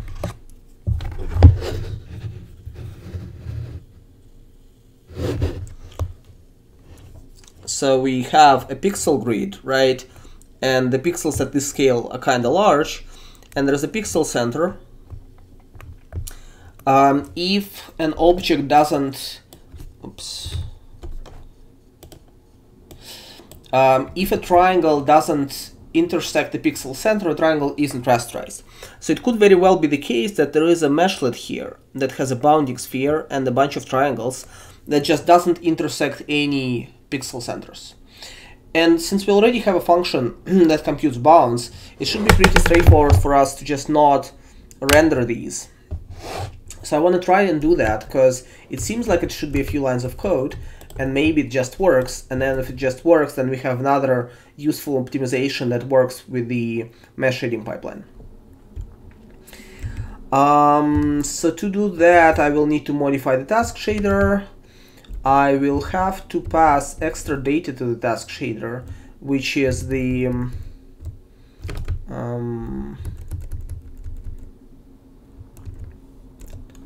I don't know where it is. we haven't worked on this code in a while.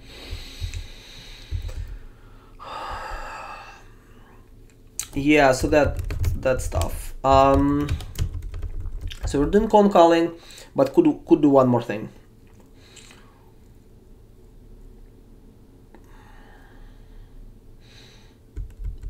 Which might make our shader slower, so it might not be a good bang for the buck, but we can try.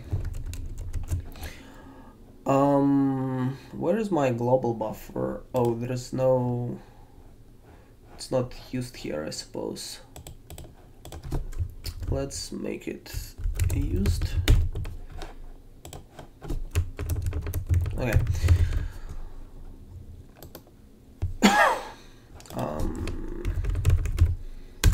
So we need the exact same thing that we have already added to the culling data, right? Except that we can extract all of these things from the projection matrix. So I guess we just need pyramid, and it's not even pyramid width, because we will be not looking at our depth pyramid, we'll be looking at our screen. So it's more like frame width or screen width, or a screen is a misnomer, it's more like window width, but let's just call it frame width for now. So let us add this data to this. And I don't know if this will be effective at all, but let's see. It doesn't hurt to try. So this will be swap chain width.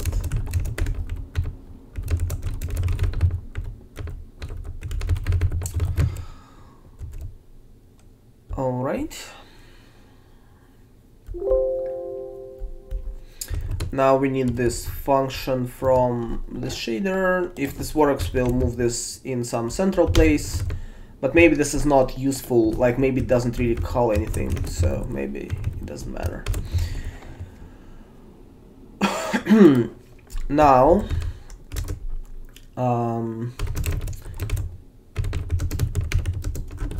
let's try to do project sphere. So center, radius. So we need z-near. I believe z-near is in the component of the projection matrix. Let me find that. Hold on. Perspective projection. It's in like an awkward component of the projection matrix, because this means I don't know if it's like 2, 3 or 3, 4 or what. But let's just hard code. Well, so it should be yeah, I don't know what it is.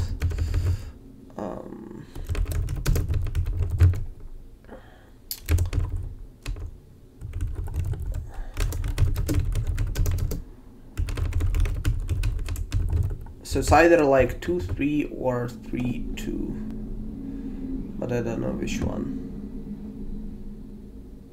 So it's clearly 3, 2, and then let's hope that on the GLSL side there is the same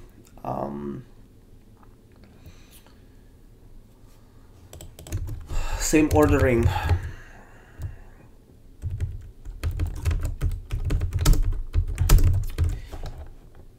So center, radius, this, and then P00,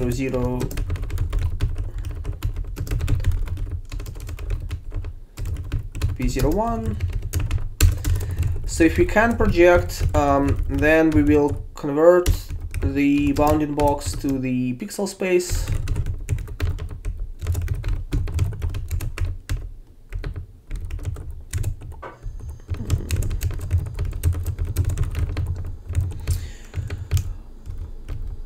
And then here's what we need to ask. Here's the question that we need to ask. So let's say there's a bounding box like this. The question is there any pixel that has like sort of, is there any pixel center that lies inside this bounding box? So the way we can do this is we can shift the bounding box in some arbitrary direction by 0.5. And then we'll have to ask, is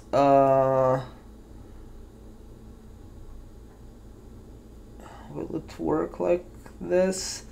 So then we can round, let me think about this. So then we can round the left side and the top side of the bounding box, like left and up, so to take a floor. And then we can take a floor off the right edge, and then if the floor is in the same pixel, then we are not crossing. That's not quite true because there's edge conditions. There is edge conditions.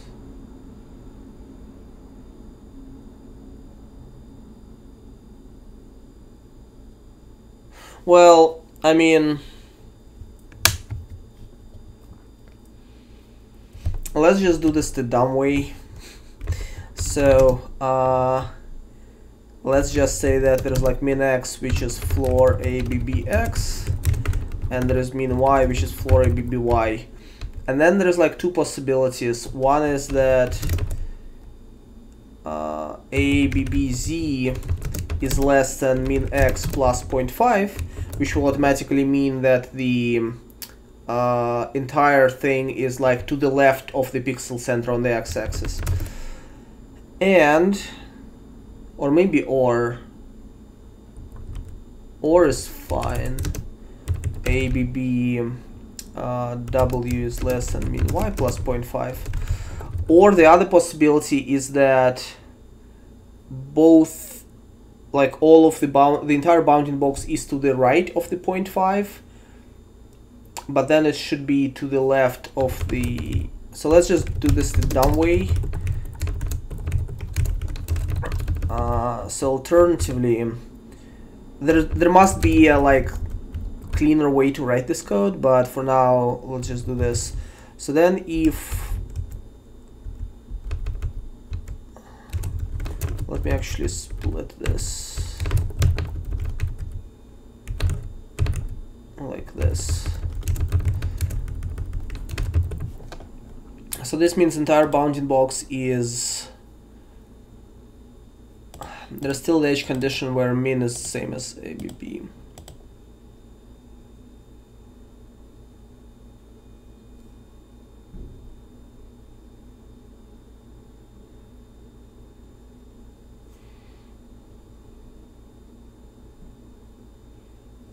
Let me do the thing that I thought of doing first. It's not correct, but because it misses edge conditions, but maybe it's easier for us to repair that than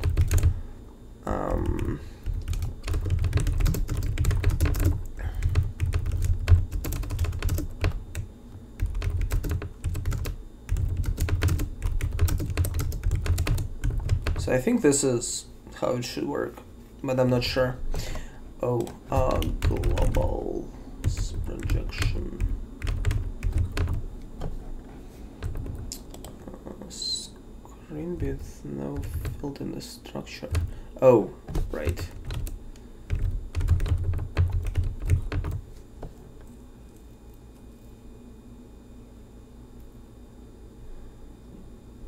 I don't think this did anything because I think we are drawing the same number of triangles that we used to.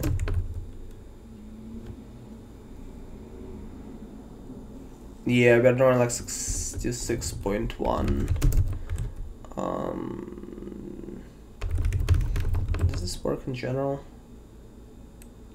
Okay. So either our condition is no good, or our test is just not interesting for one reason or the other, or we have like bugs in our test, who knows. So project sphere, convert from 0, 1, and then floor,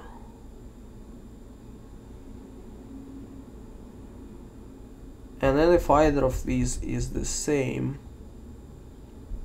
then it's a problem. But this is saying no meshlets are like that. This is interesting. I find it slightly hard to believe. Let me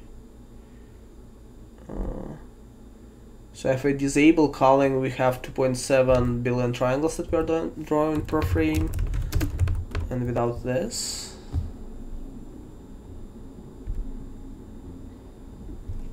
.783, 2.783. Yeah, so this code does nothing. I don't know why that is.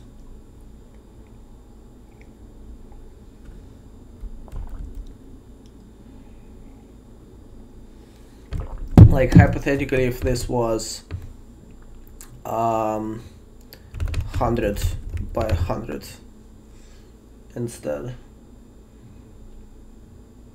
Okay, so that's what I would expect. There are some objects that are called away. Yeah, because they're like on the grid. So maybe our LOD is doing a better. Our LOD curve is doing a better job. Oh, you know what? Let's test this without LOD. Maybe this works okay without LOD, but LOD makes this irrelevant. So without LOD, we are running 350 triangles, 350 million triangles.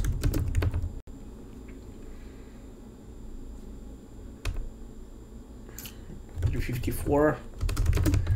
There's no way this is right. Something is up with this test. 351. I mean, like, this is like what, 1% of triangles? Yeah. So without LOD, this test only calls away 1%. Our meshlets are pretty small, so I'm having a hard time accepting these results, because it's small enough that I would think that without LOD especially, there will be a lot of meshlets that just don't intersect any pixel centers. I mean, maybe that's not true. I guess our culling distances, and maybe without LOD and without culling this test works, but maybe our objects just aren't as small as I thought they are. So this is 2964. 3016. So calls away some things, but not much. Okay, so I guess maybe this wasn't that interesting. Like, you could use this to call away small portions, but then you will leave holes in your mesh. Like, we could say that, for example, if it's like the similar computation that we were doing here,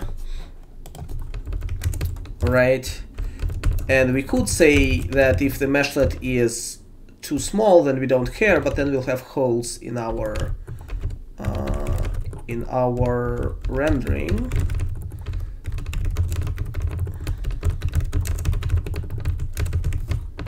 Oh, wait. It would be good to actually test something.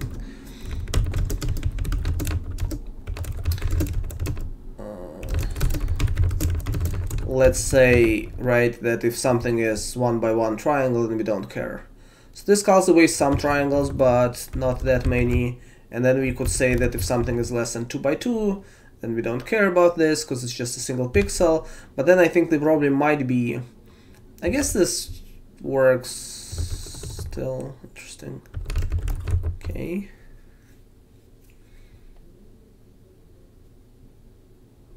.58. Like, how large can you get? But this is sloppy because if there is an object where there is some triangles that are kind of clumped together, then you will not see them. It's kind of obvious even here.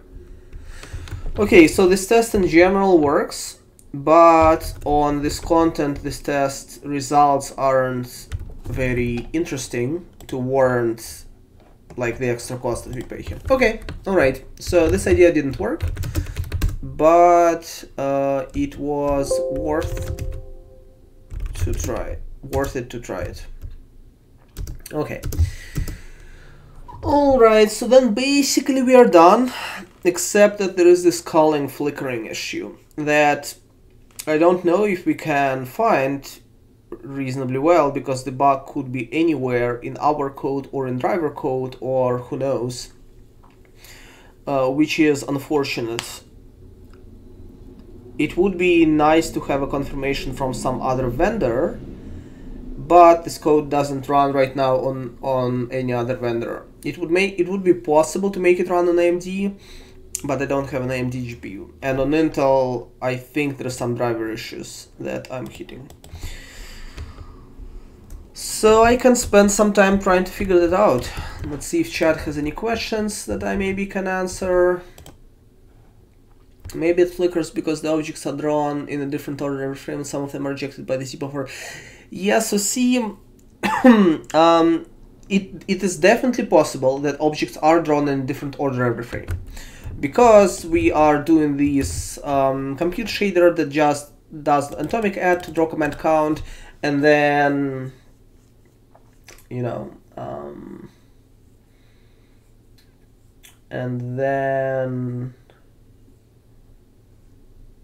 it's actually an interesting question whether our visibility buffer is the same draw to draw. But what my expectation is this. So yes, objects are drawn in different order. However, because there's a depth test, the contents of the depth buffer shouldn't really be affected. And in fact, okay, so if you look at this,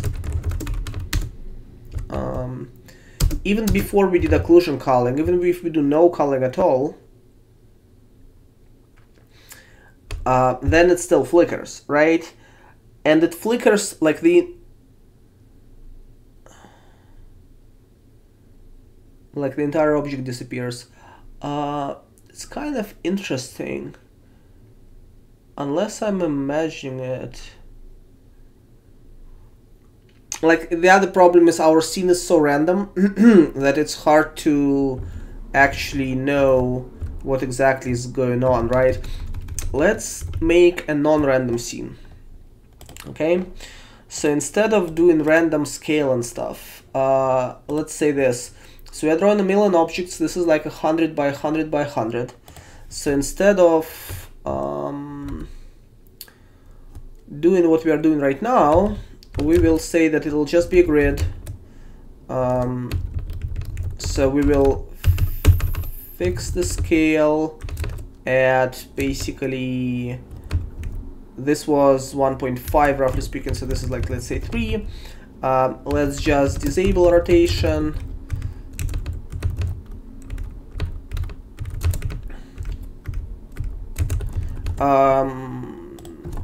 We only have one mesh, so that's fine, but let's do this anyway. Let's see first how that looks. Okay. Now let's just draw a uniform grid. So it will be like x is I mod 100, y will be I over 100 mod 100, and then this will be I over 100, like 10,000 mod 100, and then this will just be x over 100f.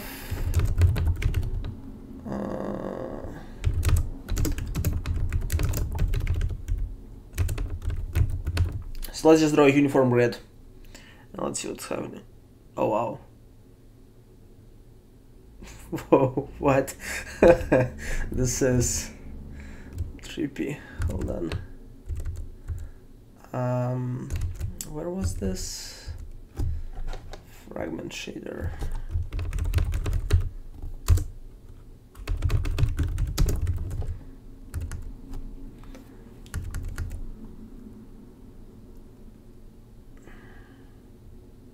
Oh, I'm an idiot. Yes, thank you. This was actually correct. I just misread this. Everything works. Okay. Alright, we have no bugs. Our code is perfect. Everything works. Yeah, sorry, I completely forgot. Right, the comment in chat is on point. So what happens is the order is different. The objects are rejected by the Z buffer, which means they aren't blended, which means that the overdraw thing that we are doing is unstable, because in some frames the object is rendered, which means that our occlusion test results are slightly bogus. Alright, so good point. Good point. Let's do this again, but correctly this time. Okay, I killed the stash. Whatever, I don't care. Since we don't have a bug, I don't care. Yeah, what happens is we should have disabled depth testing when we were looking at our occlusion results. So we should keep it like this, so this will flicker, but that part is perfectly fine. You can remove the flickering by changing the way how you... Like if the culling shader just stores the culling results and then there's a separate shader that does compaction, then you can eliminate flickering, but it will be more code to write and the code might be slower, so I didn't want to do this. But yeah, so basically I need to, instead of greater, I need to just say that depth test always passes. There is still flickering. Is this not enough? Well, but now the depth pyramid is broken. Because there will be objects. I kind of need to like blend regardless of...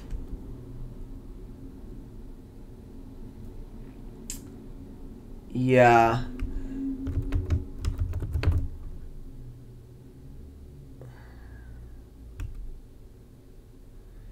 Yes, now without occlusion everything is stable. With occlusion things still flicker, but this is because yeah, this will be really hard to fix. Because our occlusion culling now doesn't really work because we aren't filling the depth buffer. So if we wanted to, we could render like the entire scene again just to get this visualization, but that requires a whole separate render pass and stuff. But okay, so I think things work.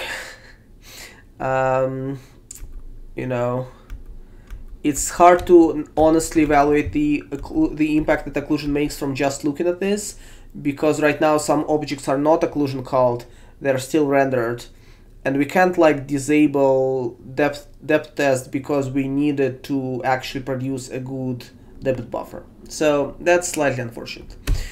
But yes, the flickering doesn't indicate that there's a bug on our side. Our code, as far as I can tell, works. Thank you, account Mr. H. This is correct. This is what's going on. Alright, so then things just work. We did occlusion culling worked. We did meshlet culling that I thought of, that is like subpixel meshlet culling. That didn't quite work. I'm slightly unsure if there is still bugs in the code that I wrote and it should have worked, or it's just it's not a good idea in this level. Or like it sort of worked, but it was inefficient, and only if you disable like LOD and culling, then we only got like a few % of triangle count. But maybe this is just how it is, and maybe this is the expected results. Because LOD kind of makes mesh less larger, which it should. So maybe this is correct and expected. Alright, yeah. I don't know if we should be doing anything else, because this is kind of it. So let me spend 15 minutes. Let me... Did I commit everything? I did. Don't think there's any hacks, so I can push this stuff. There's a few to-do comments in this code, but I want to get to them. Maybe I'll just do them off stream. I don't really want to spend time on this. It's pretty trivial cleanup. Oh, and the other thing that I do want to do to finish this off is here. So we have frustum culling, and we also have a occlusion culling, and we also have level of detail.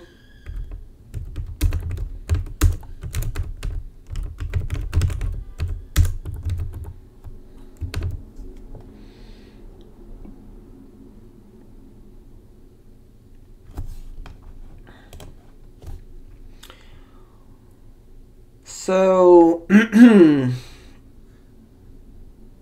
Yeah, so when I made the screen larger, we started rendering more things because the camera got wider, I believe, because the aspect ratio is different. But yeah, so we are now running at like 8 milliseconds per frame. If I disable occlusion culling, it's like 14, so we are getting very sizable gains from occlusion culling. Works completely automatically. We didn't have to generate occluders or do anything else. Should in theory work when you change the camera and objects positions. Slightly hard to test that. When you disable culling, things are really slow. When you disable level of detail, things are pretty slow. So we are getting really sizable gains from everything that we are doing. And then if you disable the mesh shading path, things are slower, right? So it's like 12 versus like 7 or something. And I should really be, or 8, I should really be doing all of these timings with VSync disabled, but it's good enough. And then if I disable everything, then we are really slow. So if I just throw the entire scene at the GPU, let's hope the stream doesn't die. So right now it's 8 milliseconds per frame. So disable culling, level of detail, occlusion, and mesh shading. And wait, I hope the stream isn't dead, because the GPU is crazily overloaded right now. I have to wait for the timings to stabilize because I'm doing the averaging. So that will take a bit of time. Bear with me. Bear with me. Still growing. A second per frame. 1, 2. Kind of looks like a couple of seconds per frame. It's too painful to, you know, okay, whatever. Let me re-enable everything. And all of this code runs completely on the GPU. We are running in Debug right now, but it doesn't really matter because the CPU code is doing nothing interesting. And everything could be completely dynamic, even though it isn't. So you could write some code on CPU or GPU or somewhere that like rotated all of these kittens, and the whole thing should have worked. And the whole thing should work, I should say. So let's commit that.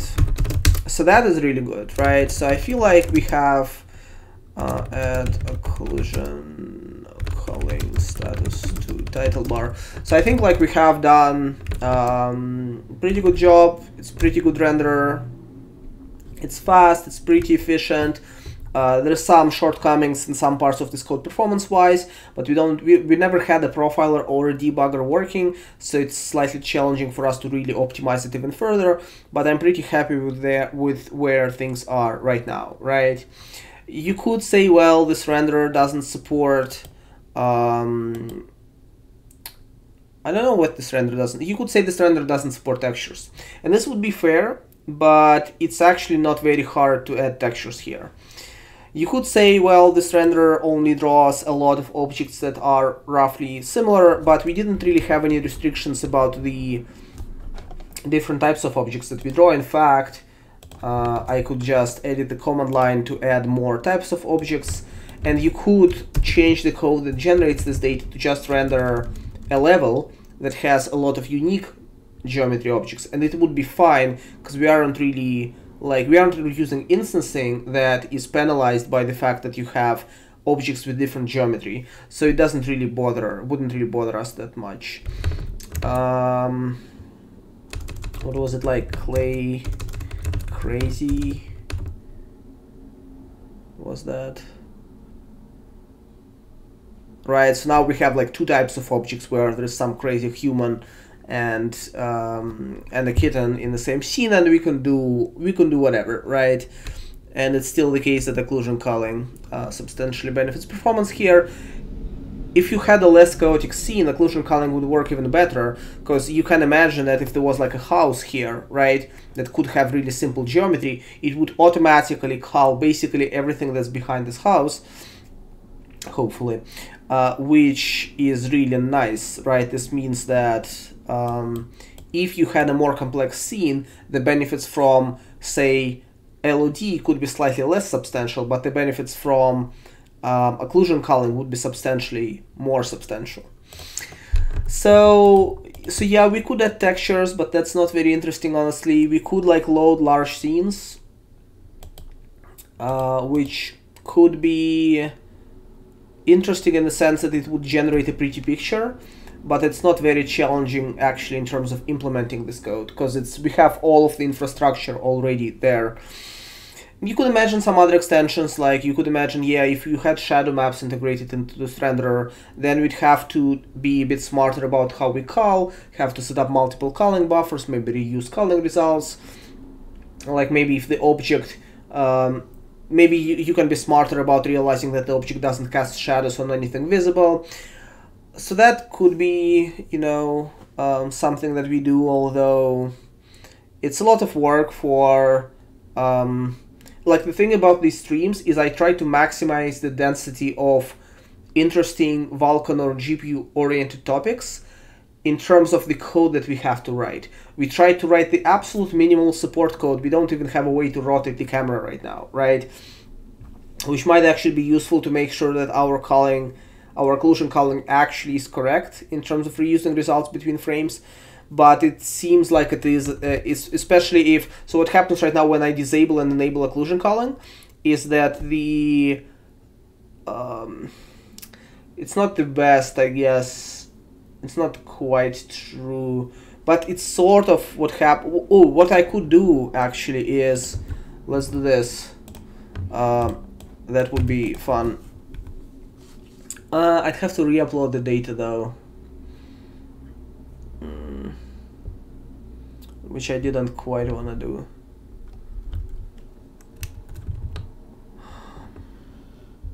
Maybe that's fine.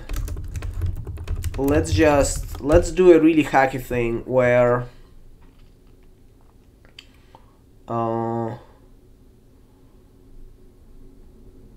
yeah, let's do a really crazy hacky thing where we say there's 3 kittens, right?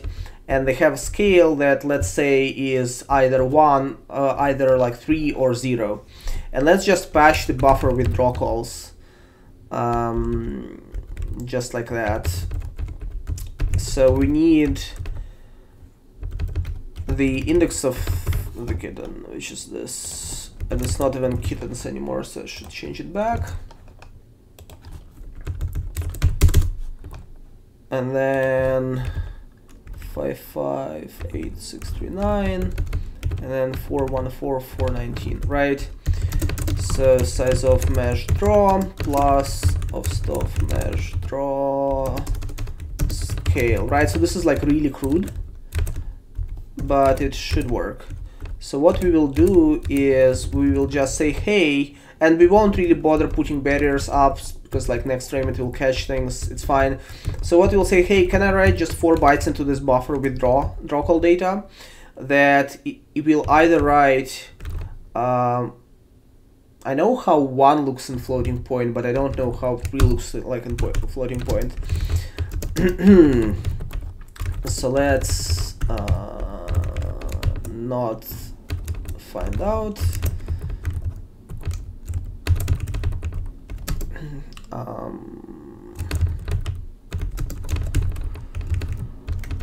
So, and then let's just say that we'll just roll the dice and things will flicker a bit. Yes, epilepsy warning, I don't know. So let's say that this one with like 10% chance, or like let's say 5% chance or something, it will be invisible, otherwise it's visible. And let's do the same thing here.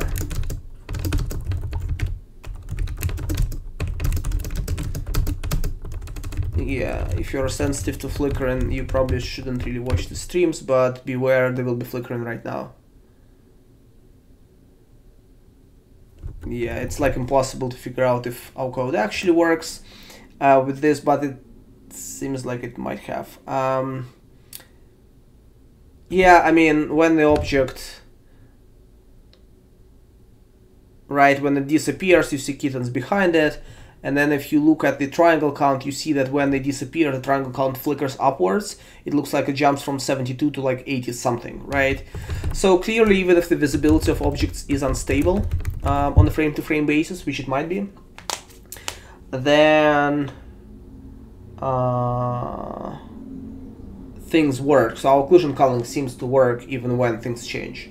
So I won't really bother rotating camera because, I don't know, it seems like everything works. So yeah, the only other thing I thought of that might be interesting for me and interesting to do on stream is adding shadows to this using ray tracing. So it could be that a continuation of this is that we add texture support, then we start loading like a real scene, sort of maybe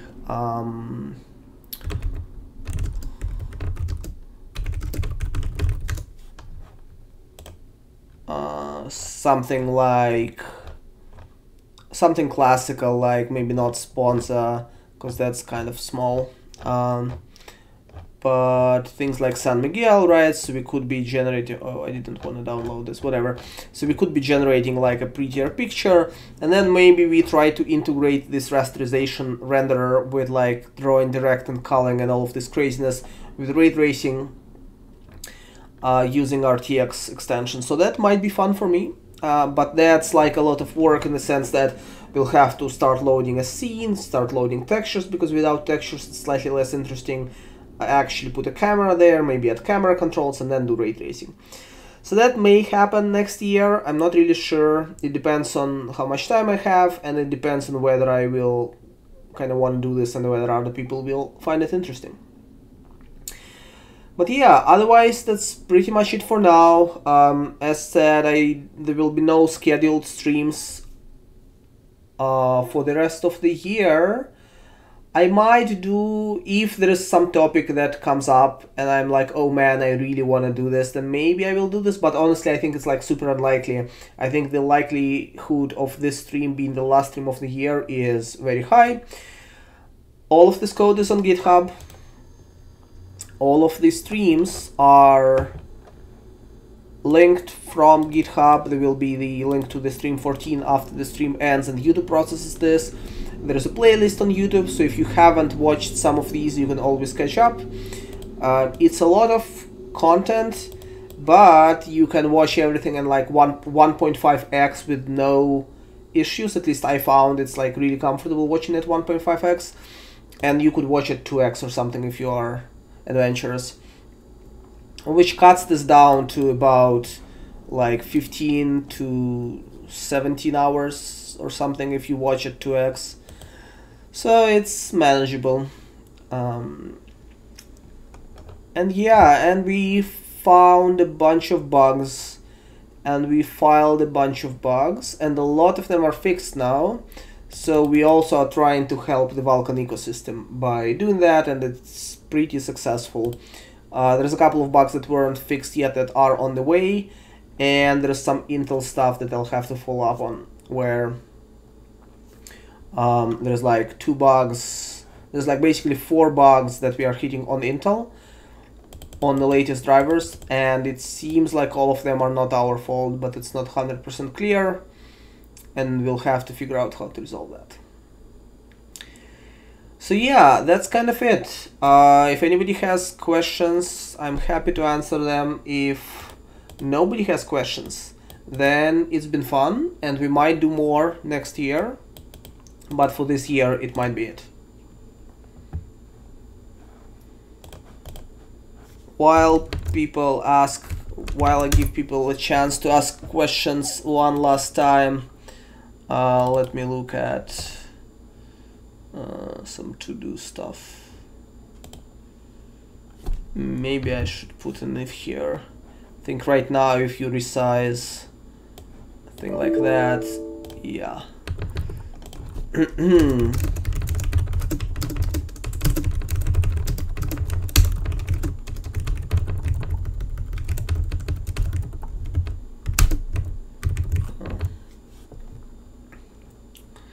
So maybe I can clean up to-do comments.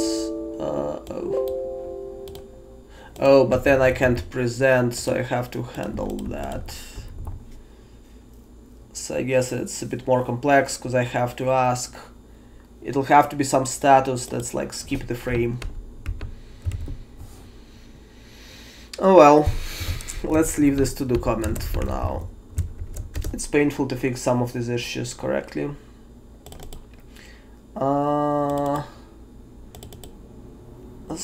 Most of the stuff I will just leave as is. The only thing I wanted to slightly clean up is the shader parser. But I might just do this off stream because this is incredibly boring. I just thought that I could do that, but I don't want to do it now. And we never got an answer to this question, but we never had any problems with this, so let's just assume this is safe. May not be a safe assumption, but maybe a safe assumption. Alright, so I guess let's end the stream here. Thank you guys for watching this stream and watching all of the previous streams. And maybe see you again next year if there's any updates about... So I will update the GitHub page to say that the development used to stream on Saturday and Sunday 10 AM PST, but the project is currently on break. And as usual, on my Twitter, you can see, can subscribe to update, like you can follow me on Twitter to, you know, have updates to the stream's availability if it happens, right? Which it might or it might not, we'll see.